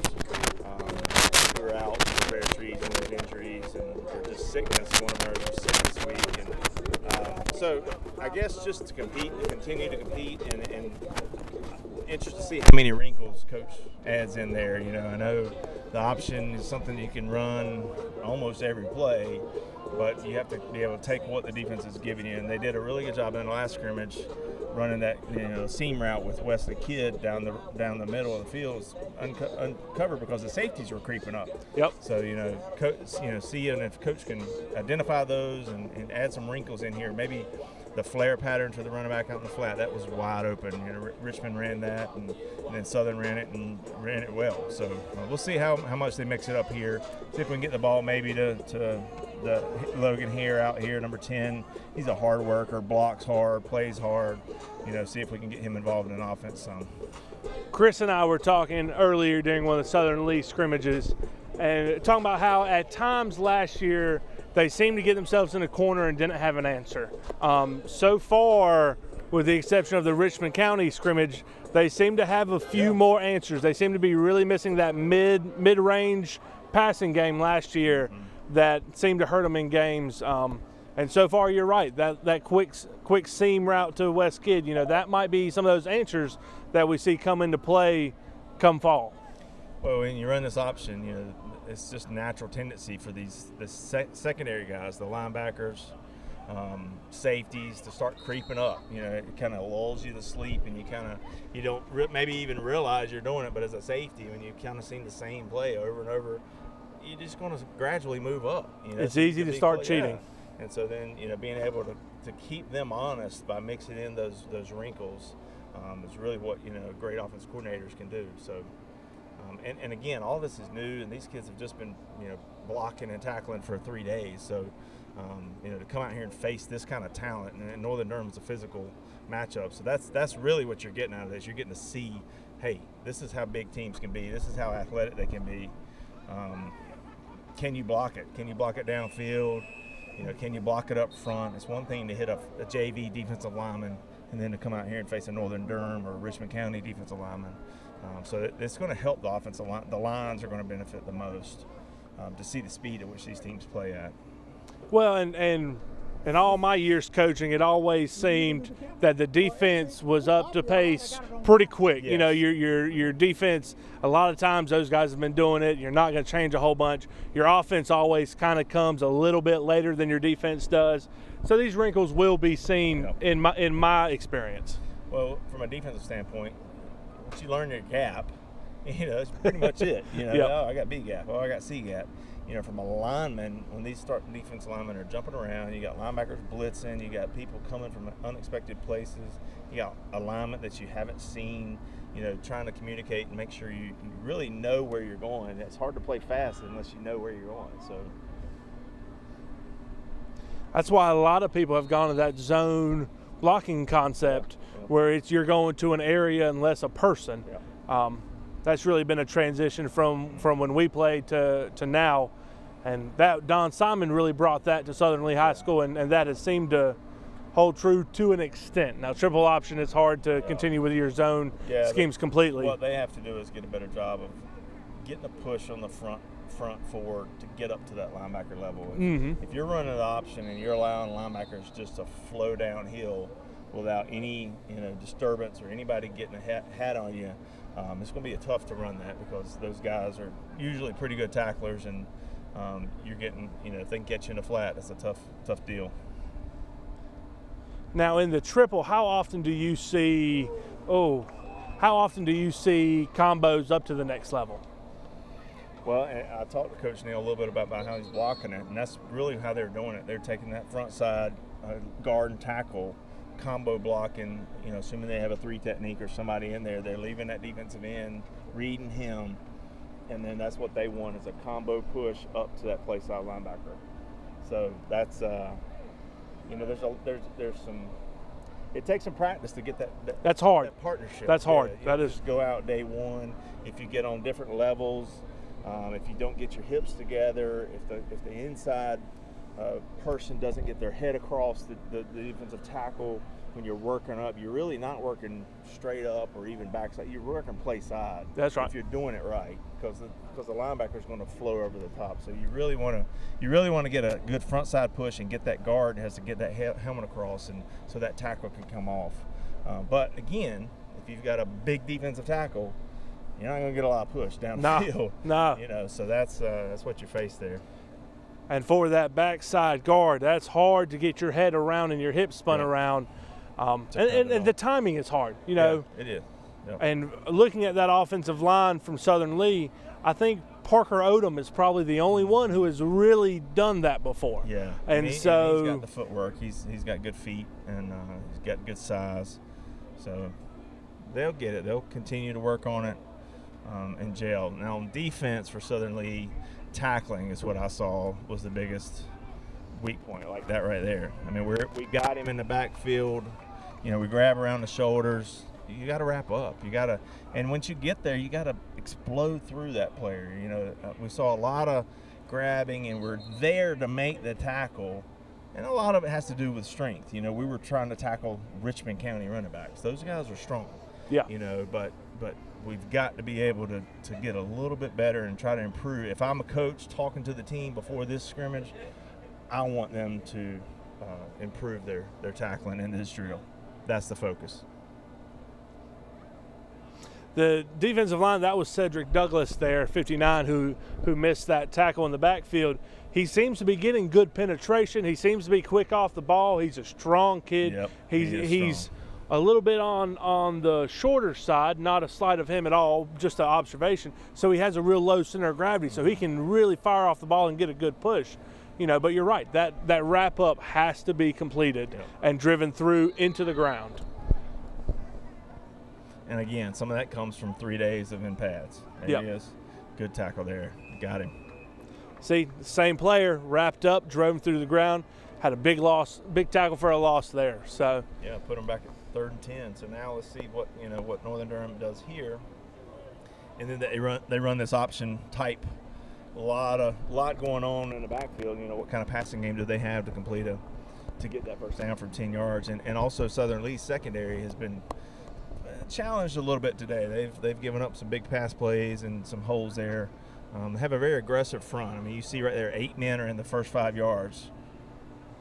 End around. Another missed tackle, but good flow over the top by the team. Look at the team. You kind of let 10 hats right there at the ball, and that's what you want. You want every person trying to get to that ball. So that was a good job by Southern Lee. Now, with the secondary being challenged, we've discussed on this show earlier, Tonoa Lockley, obviously a premier defensive back in the conference, debatably the state. He's out today. He's not dressed. He's on the sideline in regular workout clothes. So some of that could be your number one DB's not there. Right. But you're right. That second group of guys has to step up and has to perform. Yeah, because he's going to be used a lot on offense too. And that's the thing with when you get into the 3A and 2A football. Nice catch there, just completed out of bounds. But what I was going to say, when you get into 3A, really 2A, you expect your team, your players, you got to have your best players on the field, and so they're going to be playing a lot of 2A action. But they're going to get nicked up, they're going to get tired. It's going to be a hot day, whatever, hot night.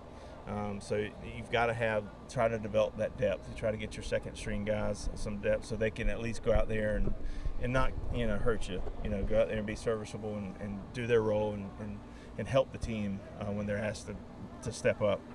And a lot of times you see that's what the major difference is between your 4As and your 3As. It's just your pure number of depth serviceable players is, at the end of the day, you look across at schools like Scotland, Mallard Creek, those schools have 3 strings of guys that are serviceable. Yeah. Some of these 3A, 2A programs are guys are playing both ways, because you want your best players on the field at all time. Miss block there with our wide receiver.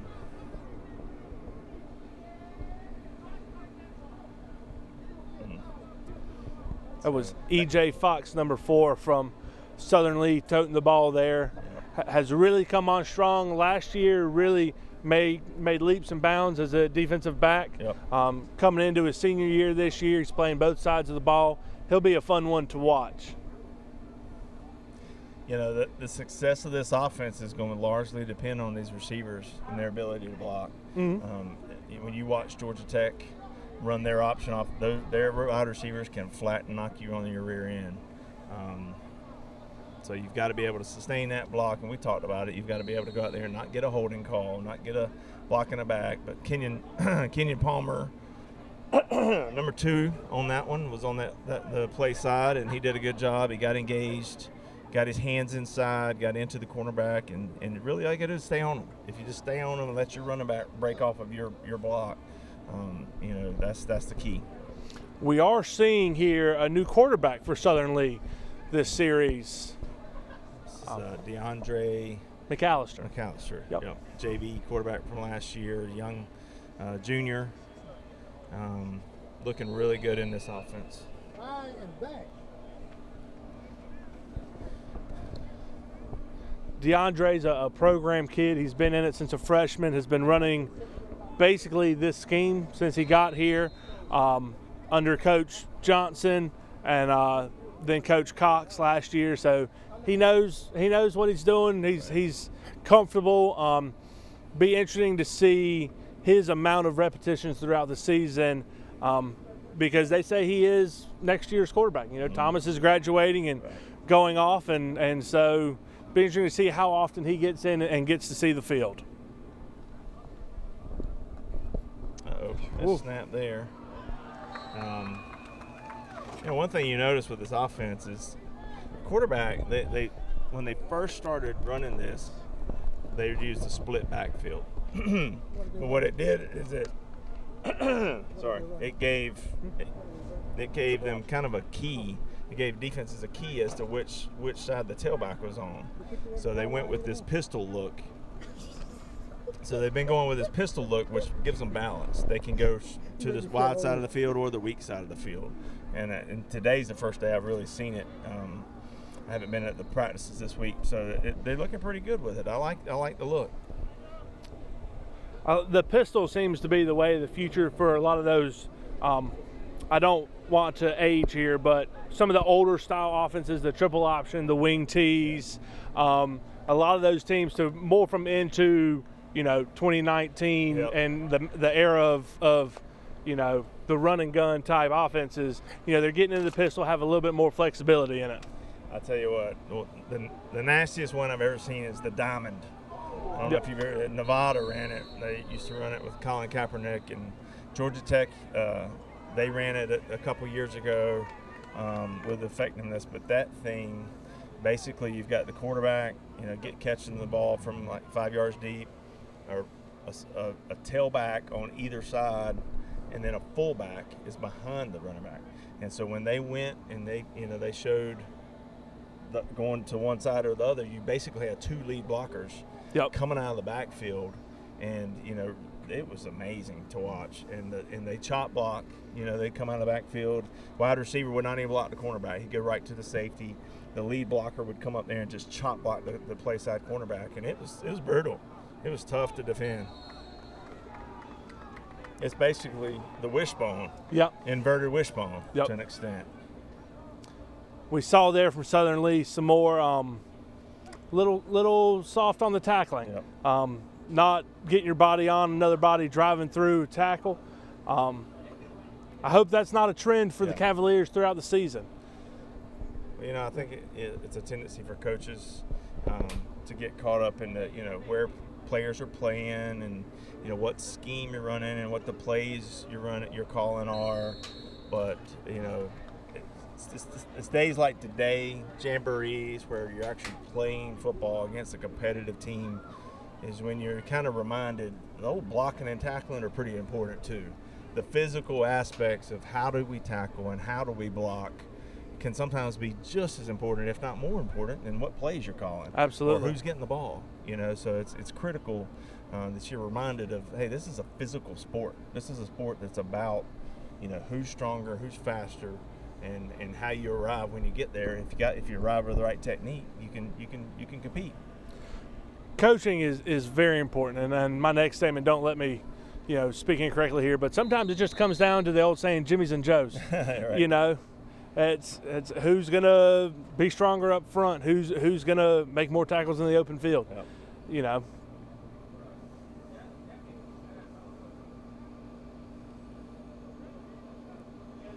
So this is a comparable matchup up front here for Northern Durham and Southern Lee. Southern Lee has some good size. Northern Durham's line's pretty big.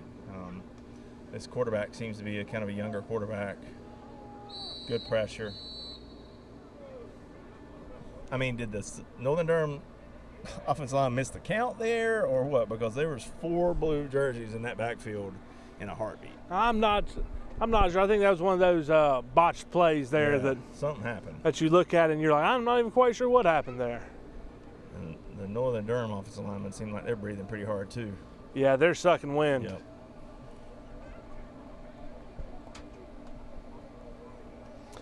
And this is hard. You played offensive line, I played offensive line.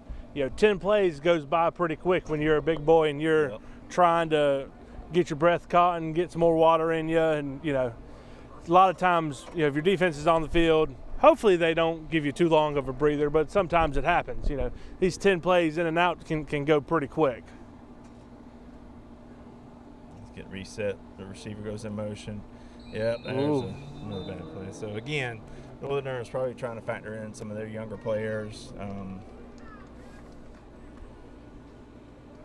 Offsides there. They're definitely seeming to have some communication issues with their guys up front and their critical. motions. Yeah, and when you run an offense like this, you got to be all in sync, because a lot of it's timing and positioning and placement.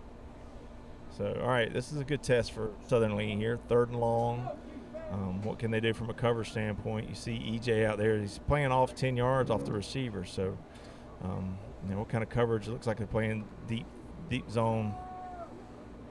Good tackle. Primarily a cover 3 defense, which means basically the safety and the 2 cornerbacks have deep thirds. You find that a lot in 3rd and long. You're just not wanting the ball over the top. You're really trusting your linebackers at that point to make a play. it's a mindset. You know, some coaches say, listen, if it's 3rd and long, if we blitz, we play man-to-man, we blitz. If we put enough pressure on them, they don't have time to run their route and get deep enough to complete a 10-yard pass.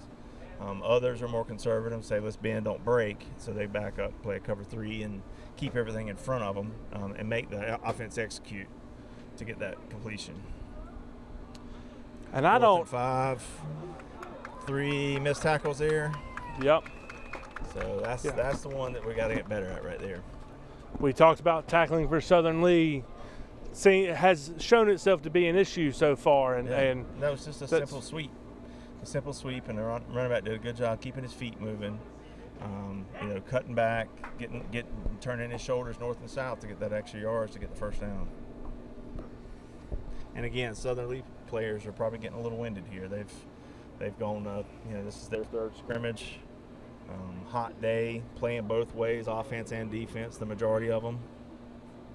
You're seeing a lot of hands on hips, kids, you know, squatting down, trying to get air. Part of this is also a toughness test, though. Yeah, you're going to see, the coaches are going to see, you know, not only who has the training to do this, but who has the mental fortitude to stay in it. Mm-hmm. You know, you've played when it's real hot and you're real tired and down on that field. Your legs are like rubber. It's real easy to say I'm good, but staying there and fighting. What happens is you not only lose the physical piece, you start making mental mistakes. Yep. When you get tired, you start focusing on how tired you are and stop looking at your keys. And again, Southern Lee is not prepared for this offense, and this is probably one of the worst offenses to face with all the motion that they run and the option and the different variations. Good job by the 59 right there. My son really thinks a lot of him. Of course, it's impressive to watch him in the weight room. Oh, of course. He loves his personality and his leadership on the team. 59 is Cedric Douglas. Yep. I've watched him in the weight room a couple years now. He is a strong young individual, I will tell you. I think the last time I saw a video, he was squatting a little bit over 500 pounds, and a lot of weight. That's a lot of weight. Yeah, when the bar is bending, that's a lot of weight. All right, so we got a tackle for loss here. 2nd and 16, 17 almost. Dive. Good job. Swallowed up very quick by Southern Lee. 4 or 5 defenders there on that tackle. So we got a 3rd and 14. And, this is going to be 2-down territory. They're not practicing field goals here. So, as a defense coordinator, you're understanding that the goal here is to keep it 3rd and long. Yep. If you give up 2 to 3, 4 yards, keep it at 3rd and 9. Keep it at 3rd and 10. And, of course, don't get burned over the top. And as an offensive coach, you're saying, give me 4th and manageable. Yes. Give me 4th and 4, 4th and 5. Yep. Something where I have to get it all right now. Let's get 8. That's right. 6. A lot of guys don't have a 16, 17-yard play. I say that as they burn the secondary for a touchdown there. Yep. But everyone has a 4 and 5 yard play. Yep. So they they did a rollout to the right through backside, had man-to-man coverage, and the safety got caught cheating in just a little bit and lost his leverage over the top.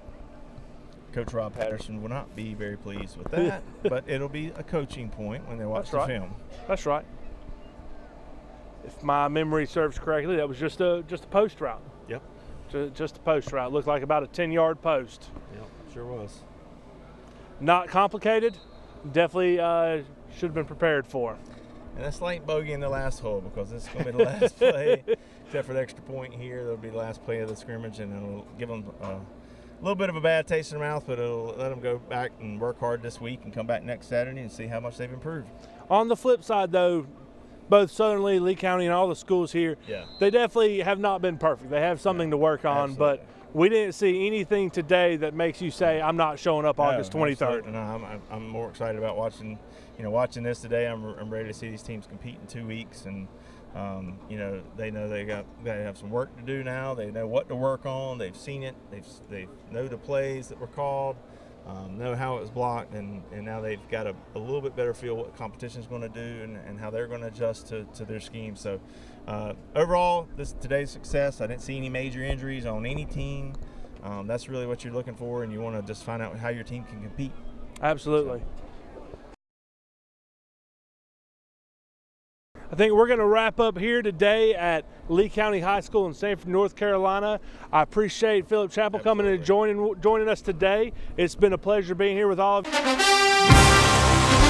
NFHS Network and New Image Media are proud to present the Jacket Jamboree live from Paul B. Gay Stadium in Sanford, North Carolina.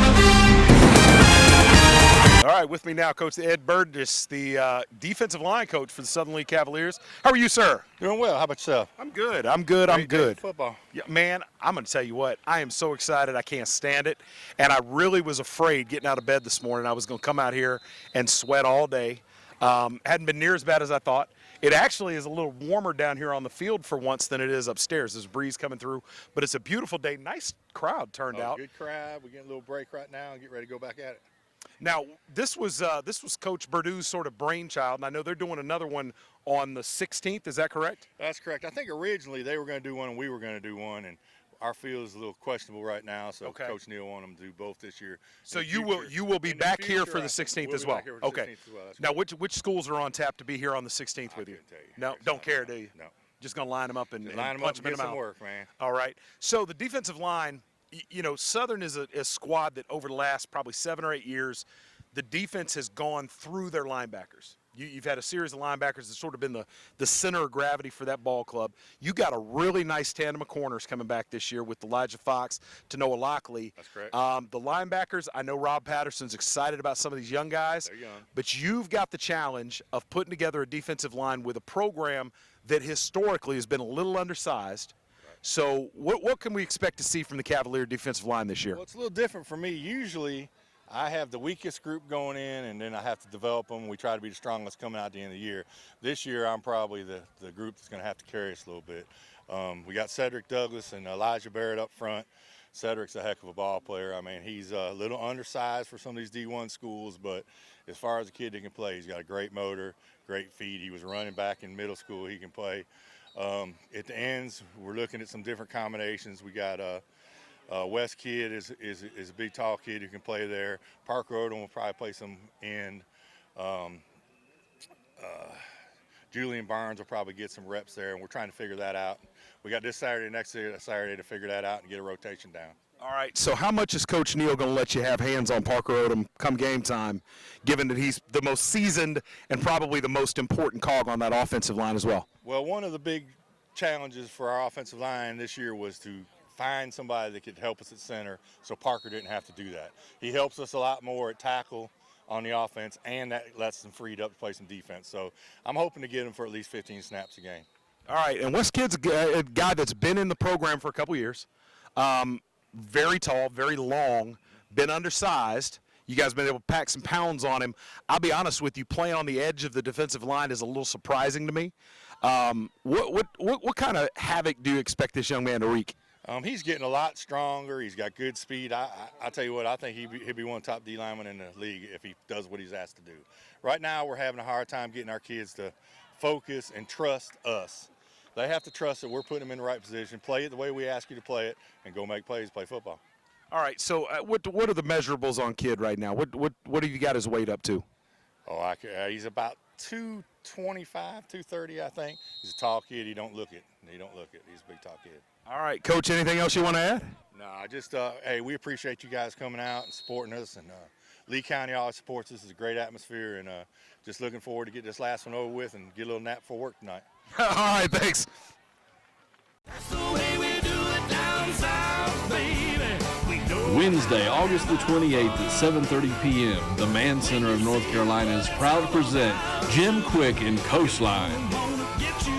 What's up, everybody? This is Jim Quick of the Coastline Band. Be sure to join me and the boys coming up August 28th at the Mann Center of North Carolina in Sanford. One of the biggest, bestest shows of all time. You got to be there. Coastline time is 7:30. We'll see you there. Tickets are on sale now. Call the box office at 919-775-5273 or online at sanfordartsandvine.com. Come to the Man Center on August the 28th and see how we do it down south.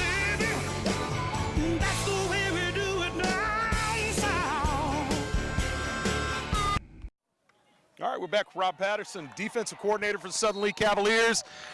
Man, you've been in the program for a while now. Starting to get old. I tell you, it's just. What is this, year 6? This will be my 7th year. Seventh year. Yeah, so I'm starting to get kind of old now. Wow. Starting to hurt when you're trying to show people drills now. You know, it used to be I could do that stuff. I just can't do it anymore. So. I used to tell people, you know, you did my very first game with me about 7 years ago, and I thought for sure we're going to be a team forever. And like 5 minutes later, you were like, "No, I'm going to coach. You're on your own." So I hope I've done you. I hope I've done you proud. I hear you've got some. You got a great team coming in this year, though. You got some quality talent. We've got some quality talent. They're going to make me look good. I hear you. And all I've got to do is not screw it up. So I'm excited. That's kind of what I do here. Yeah, right. Well, your defense this year. You know, we're just talking with Coach Neal, and it's a little bit different situation. Over the last probably 4, 5, 6 years, you've had a solid nucleus of linebackers you could count on. The defensive backs that have cycled through this program have been really strong. You know, Nate Thompson probably headlines that list playing at Duke at this point. The defensive line seems to be the most seasoned of groups in that defense. Is that correct or no? Yeah, I think so. I mean, we've got 3 and I think 4 really, really quality defensive linemen coming back with a lot of experience, a lot of power, a lot of strength. So that will be early, the strength of our defense. Now, that being said, we've got E.J. Fox, Tanoa Lockley, both all-conference, players on the backside. So the linebackers are where we're young. Now, we're athletic. It's a smart group. It's an aggressive group. We're going to get really, really good in that group, but they kind of got to learn. And, the thing with playing linebacker is you don't know it till you see it, and you got to see it to adapt to it. So, we'll get a lot better with that group during the season. Young upcoming sophomore John Wilson's our Mike backer. He gets better with every rep. Smart kid, physical kid. We've got good kids on the outside. So it's kind of different. I don't have that returning player this year, but I'm probably having as much fun as any year I've had so far because this group they crave knowledge, they communicate well, they want to be really, really good. So it's been a fun group to coach. Well, the first year as the defensive coordinator, is that correct? Yes. Okay, so you have come from the very bottom, and you've gotten to this point. My question to you, and it's a 50-50 split as far as coaches go, do you have a system you're plugging people into, or are you creating a system based on the talent that you've got access to? At the high school level, you have to have a core set of principles, but you got to coach what comes. I can't go recruit a kid to play in a 3-4 nose position. So you kind of have to adapt to the personnel you have. We've created a system that allows us to easily do that. And we've got a really good core group of coaches. Coach Burgess coaches our D-line. He is one of the best defensive coaches I've ever been around. And we really kind of do this as a team effort, how we set up the defense, how we do game planning. Coach Neal's a former DB coach. So, it is definitely kind of a team effort. But we try to morph to what the strengths are of our personnel. What would you describe your system as in a vacuum? We're primarily a forefront team. We will do a lot of things about that. We're going to attack you. We're going to attack the ball. We're going to pressure you. We're going to bring heat. I'm a big believer from my old days with Coach Lippert. We're going to come get you. I'm going to make that 16-year-old quarterback uncomfortable, and I'm going to make them have to make decisions under pressure. And we feel like if we do that, we can force turnovers and we can make big plays on defense. I'm a huge believer in forcing turnovers, and I'm a big believer I want to score on defense. I don't want the offense guys to have all the fun. Now, it's hard to argue with the success Southern's had over the last couple of years, but I think that the words you just said are going to warm a lot of hearts in Cavalier Nation. Whoop, he almost got me.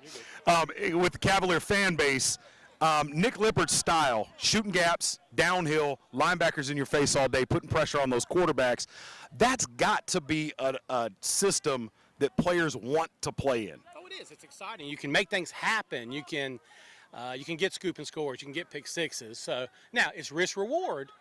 Sometimes you do that, you're leaving yourself exposed. So what we try to do is put a lot of pressure, but stay sound in our defensive principles at the same time, and be really good at picking our spots. We spend a lot of time game planning. We spend a lot of time watching film.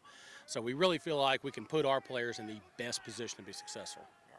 Very good. Now, when you take your superhero costume off and go to work each day. You with First Bank, been there forever. First Bank, of course, has been a huge supporter of high school athletics in Lee County. We appreciate your support. I know the schools do as well. Talk to me a little bit about First Bank and their engagement in the community. Well, our president, Mike Mayer, has helped us develop a culture at our company where we feel like we can create a really, really good return for our shareholders and our employees and provide a valued service to our customers and give back to the community at the same time. And it's not an either-or proposition. We can ride the tide both ways at the same time. And we've had great success with that. We just finished our Dream It, Do It campaign where we asked our customers to tell us about their dreams, and we granted some really, really cool dreams for customers. Forbes just ranked us the top bank in North Carolina a month ago. So, we've been able to kind of achieve success on both sides. We're a huge believer in what our young people can accomplish. A lot of our emphasis to communities is wrapped around young people, which is why, what you guys do is such a great thing and why we want to be a part of it. All right. Well, we appreciate anything you'd like to add. No, we're excited. My favorite time of the year. Next 4 months, I almost get divorced, I think, because my wife doesn't see me very often, but she's incredibly patient. We're going to have a lot of fun, and we're going to see how it goes. All right, Coach Rob Patterson, it's good to see you. This is the first time of the year. I don't know, it's like it resets, man, and now I'm going to see you on a regular basis such that we probably get sick of each other. Yeah, it's all good, though. We'll see you, brother. Good luck for the rest of the day and going into the season. All right, man. Thanks. Yep. Are you ready to sell your home and don't know which realtor to choose? Well, not all realtors are the same. I'm Crystal Copas, and I don't just stick a sign in the yard, throw it in the MLS, and hope to collect a commission. I provide a customized marketing plan that includes professional staging, photography, videography, and drone at no cost to you. Contact me, Crystal Copas, with RE/MAX Real Estate Service, and let's get your house sold. 919-356-5402 or visit me at crystalcopas.com. All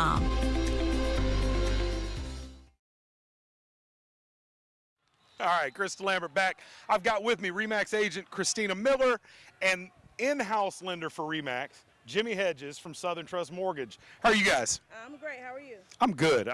Christina, I understand you're a little bit of a celebrity. You were just in the Sanford Herald. Talk a little bit about how that went down.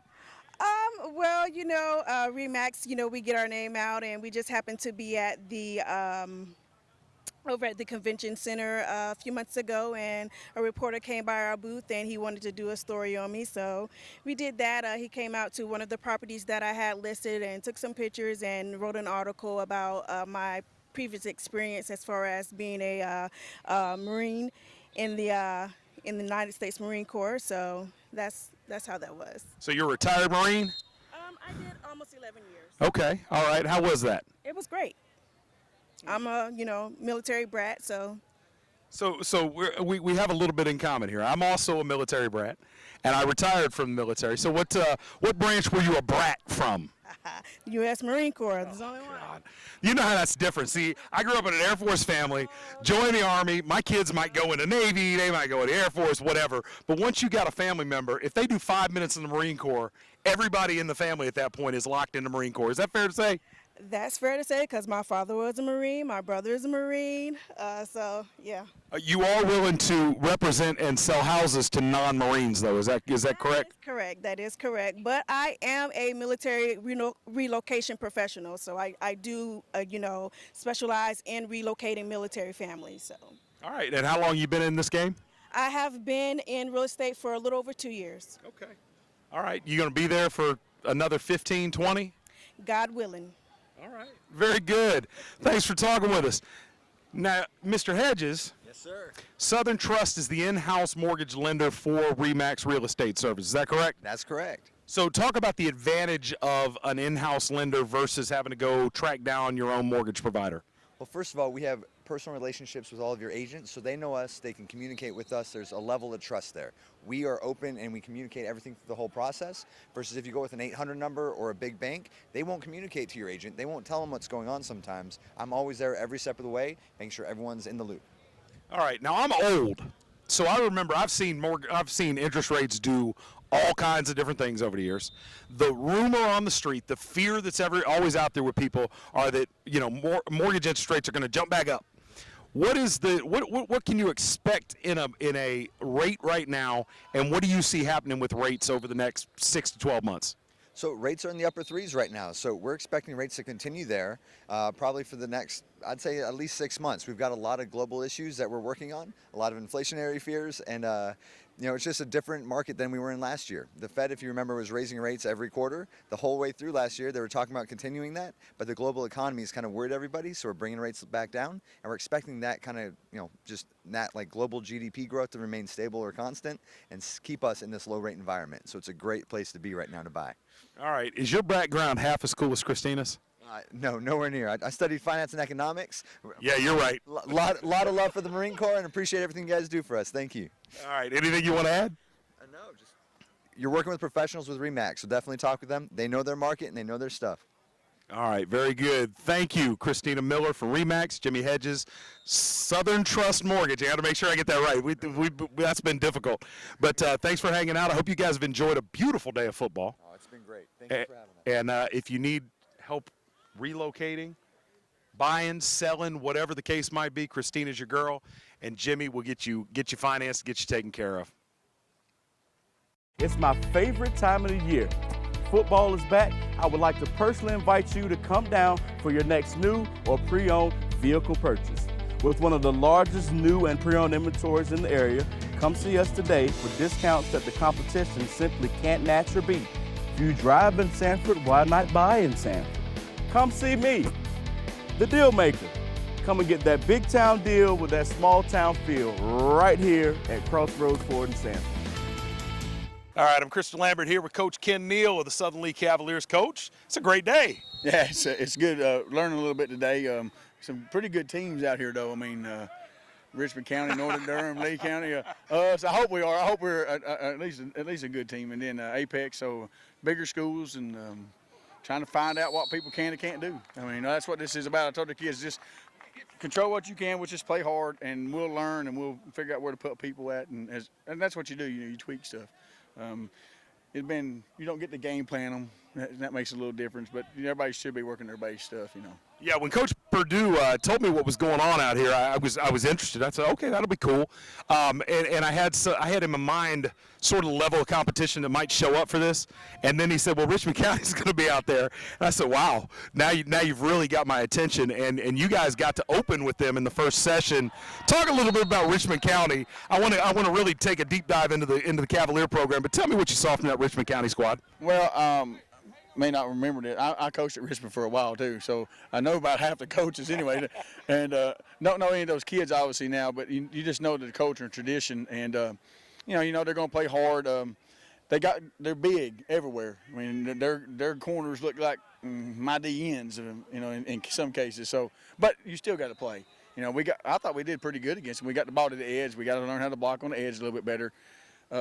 We were as fast, but they're just a little bit bigger at the same speed. So, it makes a difference. Don't mean you can't compete with them, but that tradition of their tradition helps them a lot.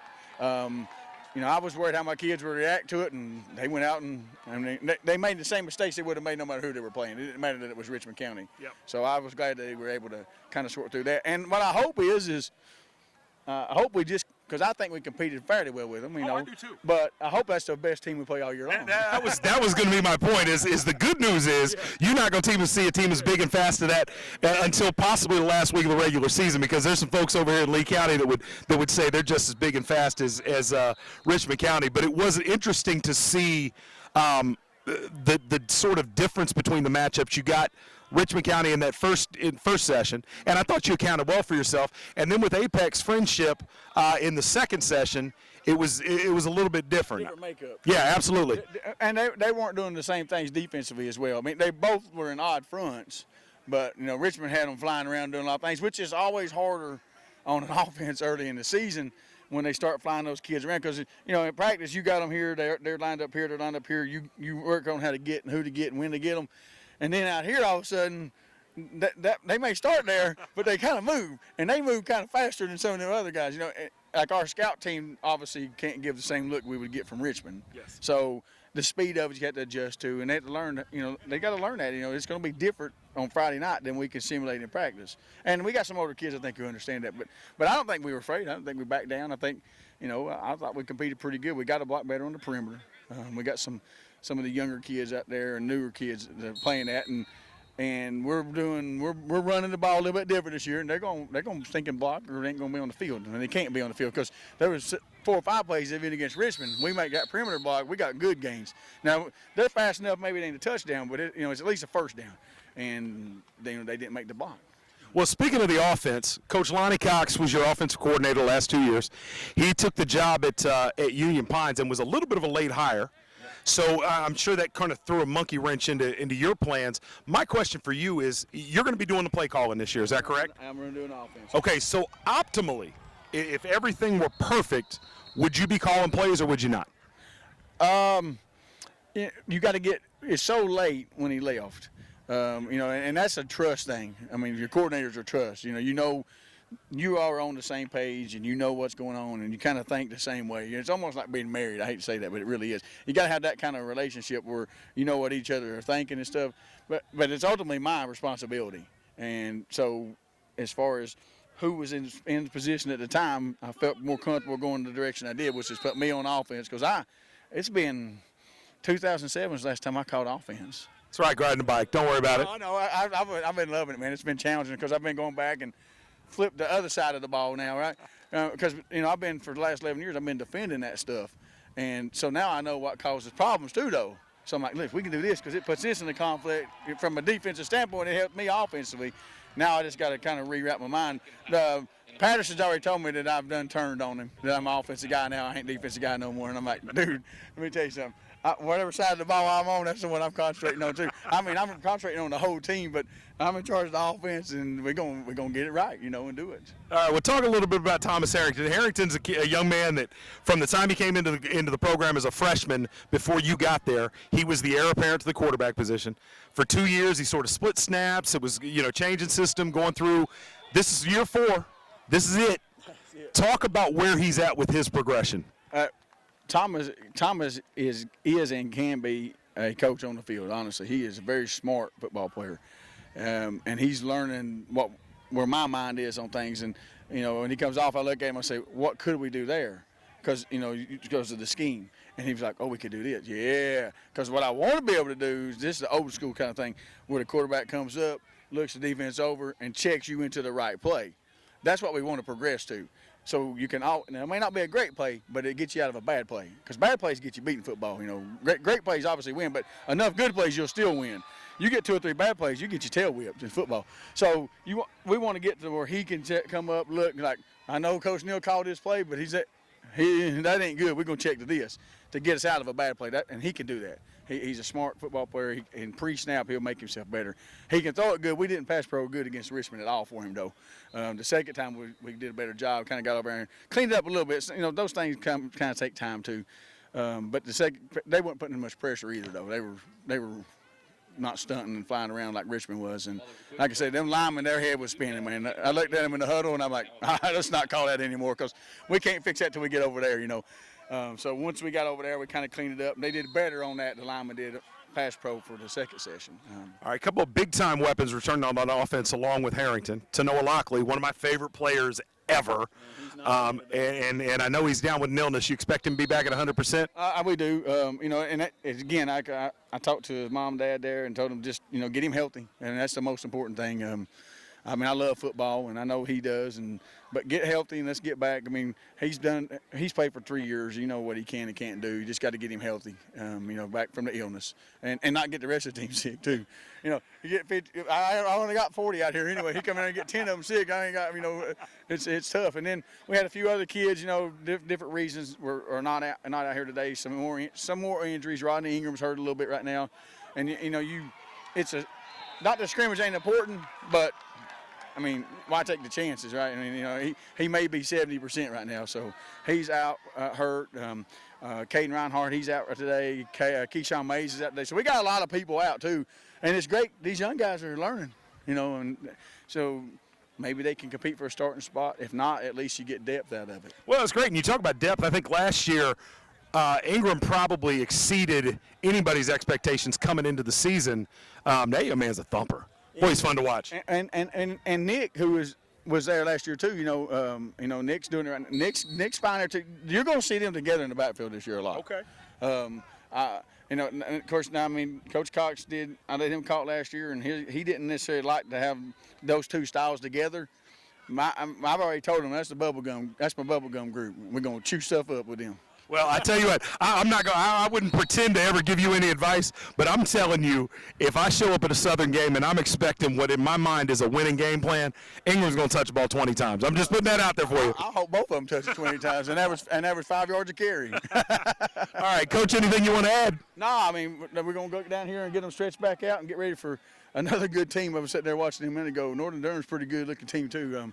They got some big old hosses. I don't know. We'll find out in a minute if they can play, though. But, they don't – just because they're big don't mean they can play sometimes. But I think they can. I've watched them play. So it'll be a good, another stiff competition for us. And we're going to try to work some of the younger guys in, see what they can do. Some of them guys ain't never played a varsity game. So we're going to kind of continue to sprinkle them in a little bit. Right? I told them, I said, guys, I'm not going to throw you to the daggone wolves, but I am going to put your butt out there a little bit. And if they freeze, we'll take them off and unthaw them and put them back out there again. Sounds good. Appreciate your time, Coach. This is no ordinary chicken sandwich, because underneath that toasted potato bun is the hot taste of Nashville.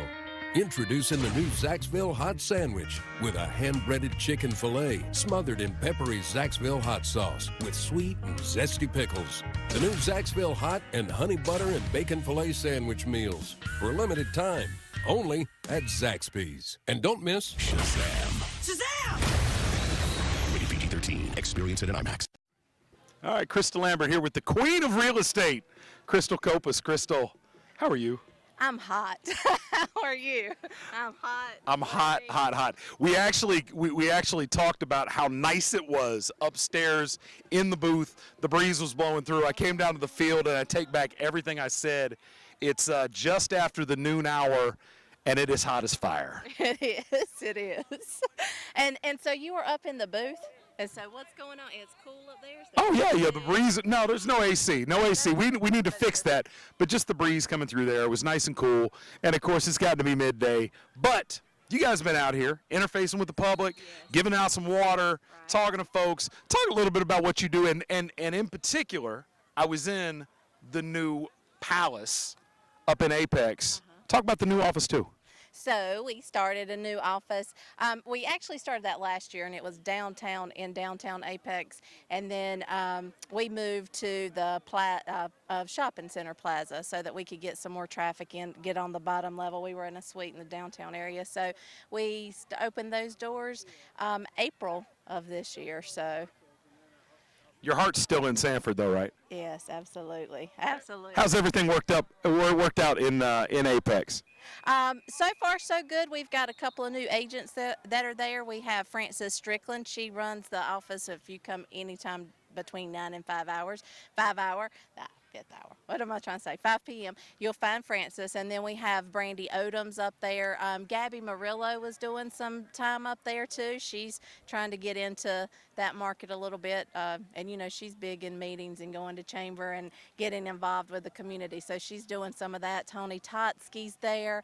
I think that's all, maybe. Susan Livesay. So a little bit of our agents are going up there trying to get break into that area. But Brandy, she lives, plays, and her kids go to school there. So, and Frances is originally from that area. All right, so Apex, part of the Triangle area, and it's been sort of Dodge City up there for a couple of years. You pop something onto the market, it's gone, full price plus immediately. Lee County, been a little bit different. And for the first time in forever, we've got new construction popping up all over the place, new subdivisions on the horizon over the next year or two. Talk about what people could expect if they look at Lee County as a prospective landing spot to live right now. So in Lee County, we are definitely growing, and our location where we're located between that Fayetteville and Wake County area, between that Fayetteville and Wake County area, we're like right dead in the middle, and so it makes us a good location, a good area to be, because we're right there in the middle and traveling. And yes, definitely new subdivisions are coming up. They're popping up everywhere, new construction. We like that because we are low in inventory. So if you have a house or considering selling a house, now is definitely the time. Because even in Lee County, we're seeing multiple offer situations. We get stuff on the market, and it's going, for instance, I've got a house that went on the market, and within 3 hours it went under contract. Today we put one on the market last night. It went active last night. I've got a field day of showings all day long. So hopefully by the end of this afternoon or this evening, it'll be under contract. So definitely Lee County has a lot going on. We're in a great location, great area right there in the middle for traveling purposes for those that are working in that Wake County. And you know, and that new toll road has helped us. The 540 has helped us. So it's eliminated some of that travel time for those that work in that RTP area. So yeah, we got a lot going on here. All right, I see you smiling every time I'm around you, so it must be going well. Anything else you'd like to add?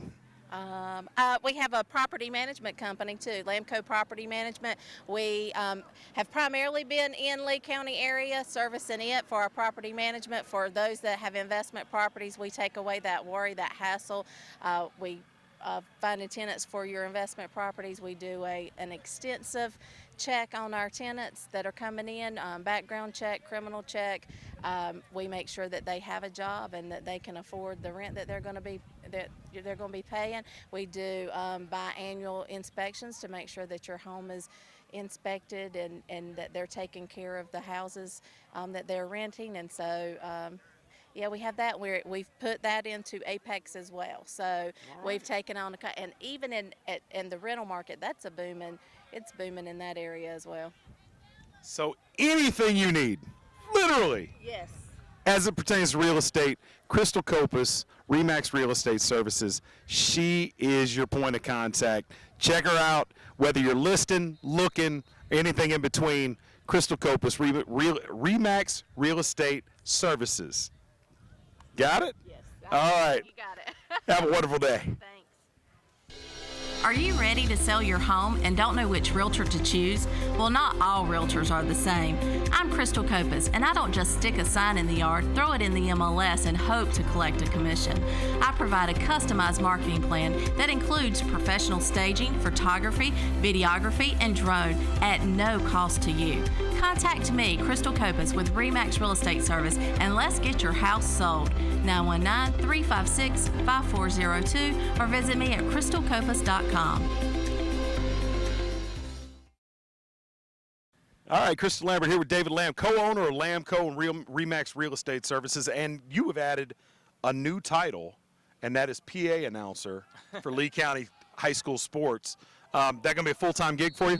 Well, no. I'll do anything I can to support the high school here in the community, but I did it during baseball. Okay. And so Pat McCracken will be doing it on Friday night, so I just kind of filled in a little bit today. All right. How you think you did? I know I did good, right? You wouldn't be interviewing me otherwise. Yeah, absolutely. Yeah, you know I'd give you a hard time. I think I got a little bit of your gift. I got Yeah, that's a nice way of saying that you might be full of something, but whatever. I'll take compliments anytime I can. So, your focus on real estate investment, property management. Is that fair to say? Yeah, I think that's kind of how I even got into the business, right, was buying up some investment properties early on and then realized there's a little bit of a need here in Sanford for us to offer property management to people, and so we did that, and then Crystal now formed RE/MAX and Lamco together and have been able to just really build a good business here, and I think she talked about it earlier. We've moved into the Apex area, so we're expanding our footprint. So Crystal gave us a sort of a rundown on what was going on real estate-wise on the residential side. What kind of trends are you seeing on the commercial side here in Lee County? There's a lot of people looking for space. I'm not sure that Lee County has the space that some of the folks are looking for when they come in the area. I'm seeing it pick up. So I also work for Cisco Systems and RTP. So I see a lot of people in the RTP area who are beginning to learn about Sanford. Like when I first started in RTP and you said you lived in Sanford, a lot of people were like, wow, heck of a commute. Why would you do that? And now we've got a lot of people that live in the area, and we've got a lot of businesses that want to be a part of this community as well. Well, that's good news for everybody. I think it's boom times. That we're right in the middle of that in Sanford and Lee County, and I don't see any reason for it to stop. As long as we stay out of our own way. Yeah, I think you're right. Anything else you'd like to add? I mean, I was pleased to see the game. You know, I got a little bit more invested in it this year with Jackson playing. Jackson's a junior, and I heard Coach give him a call out early on. He had a good game, but I think the team looked incredible. So You did an inadequate job right there. He actually caught the first touchdown that Lee County scored today, so all right. good on him. Well, thank you for bringing that up. Yep. We'll talk about that today. I'm sure he's excited. So I'm excited for the team. I think it's going to be a good season. Well, a lot of people feel like this is a team that if things break right, these guys stay focused, they stay healthy. This is a team that legitimately can push for a state championship.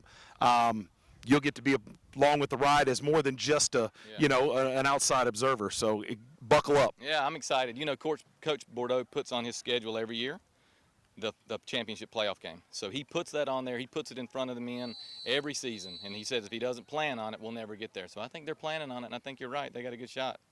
All right, David Lamb, appreciate you hanging out with us. Good to see you, buddy. Yes, sir. It's game day at Classic Nissan. The starting lineup. Your captains on offense, number 5, Holden Cruz. And number 10, Jasmine Dowell.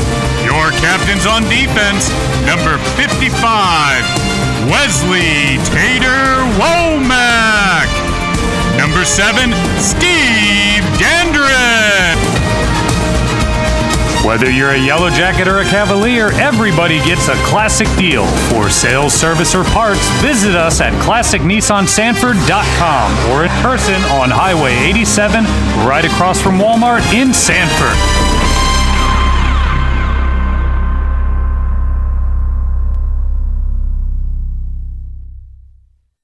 Lee County Yellow Jackets. It's been a great day, man. It was a very good turnout. I thought we got out healthy. We got a lot of good reps, so everything went well. Yeah, I just saw Dr. McConville. He said everybody's safe, everything's good.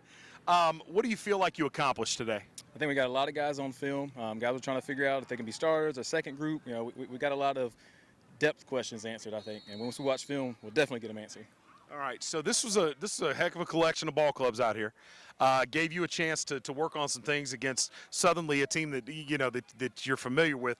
Apex Friendship, Richmond. What are you doing bringing Richmond County in here? Hey, I think that we want to see the best competition we can find, and there's no doubt about it. They're one of the best. So it was great going against them. I think the biggest surprise for me was Northern Durham. This is a big squad, good athletes. They can get out there and run. I was pretty impressed with those guys. When you said you had a lot of depth issues, you're turning that roster. People are familiar with some of the names of the returning guys. Desmond Evans, probably top everybody's list. Colin Johnson at quarterback. Larry Baldwin at linebacker. Jaden Chalmers, who'll be playing at UNC next year out wide. Who are the names that the ordinary fan doesn't know yet? Yeah, I think start off Jackson Lamb caught, I think, our first touchdown pass. AJ, everybody kind of knows he had a good day. Tyreek. How did I leave AJ Boulware out of that list? My bad. Yeah, Tyreek McKendall, another one. He had a good day. Jordan Batts made a lot of plays. So we got some guys that are stepping up. All right, Tyreek McKendall. Every time I see him, I'm impressed. Whether it's off the field, on the field, by the time he's a senior in your program, where is he going to be playing? I don't know. We're going to see. This year he's going to play a lot of different positions. The sky's the limit for that young man. He's a great kid. He has great grades. He's a very humble kid, so I look forward to having him around for a couple of years. All right. We talked offline the other day. You said that over the offseason, your returning players added 5,000 pounds of lift. Talk about what that number means and give some context to it. Right. So between squat, bench, and hang clean, so just 3 lifts, they gained over 5,000 pounds. And really, that's about 50 guys. We didn't count the incoming freshmen because they didn't have numbers on them yet, and we didn't count outgoing seniors. So about 50 players gained 1 rep max, 55,000 plus pounds. That's pretty impressive. Now, the most of all the things I've seen today, all the football on the field, all the people we've had a chance to talk to, I have to be perfectly honest with you. The most impressive thing I've seen is the work that your players did in and around this facility during the summertime. There's paint places that wasn't before. The pressure washing, talk about, I saw pictures of it the other day that you showed me, but if you can get a shot of that, Tim, that is an entirely different color palette than used to exist on those far bleachers. Where did that come from, and was this sort of a one-off, or is beautification of the area and taking care of this facility something that you're going to incorporate year after year into the program? Yeah, we talk to the boys about everything they do is they're going to earn something. So we're going to make them do stuff. We want to make the community better. We want to make our facilities better. And that was one of the first things we saw. We have a beautiful stadium. We just need to clean it up some. And the boys grinded on it for about 3 months. They've been out here painting the letters this week, but pressure washing, that's a lot of concrete. There's a lot of concrete. So they've been spraying for a long time. All right, very good. I'm excited for this season for you guys. You guys get out of the gate quick with E.E. Smith, a program that, been down for a little while, but that's a program historically that's been good. And they, once you get into the heart of those Fayetteville schools, you got athletes out there. So what do you expect from E.E. Smith? I expect them to be a very athletic team. They have 2 Division I players from what I've seen. One's a defensive guy, one's an offensive guy. So I think they'll be a good test for us early. They didn't have a great year last year, but they're always an 8 or 9 win team in the past. So I expect them to be that type of team. So it's what we need to see. All right, Coach, anything you'd like to add? Thank you guys for coming out and everybody that came out to support us today, as always. All right, it was a good crowd. Everybody's filing out of here now. I'll be back a week from now. Who do you have coming in? So next Friday we have Southern Lee, Cleveland, and West Johnston. Okay, and what's the format going to be for that round of scrimmages? So starting off at 6 o'clock, our JV teams will play. We'll go against West Johnston and Cleveland, and Southern Lee will go against West Johnston and Cleveland. Then we'll bring the varsity team out at 7:30. All right, very good. Thanks for your time. I'll see you a million times throughout the season. Always looking forward to it. All right, folks. Coach Steve Perdue, Lee County Yellow Jackets, and today's host for these festivities. The NFHS Network and New Image Media are proud to present the Jacket Jamboree live from Paul B. Gay Stadium in Sanford, North Carolina. Brought to you by the NFHS Network, New Image Media, and Cheap Seat Radio.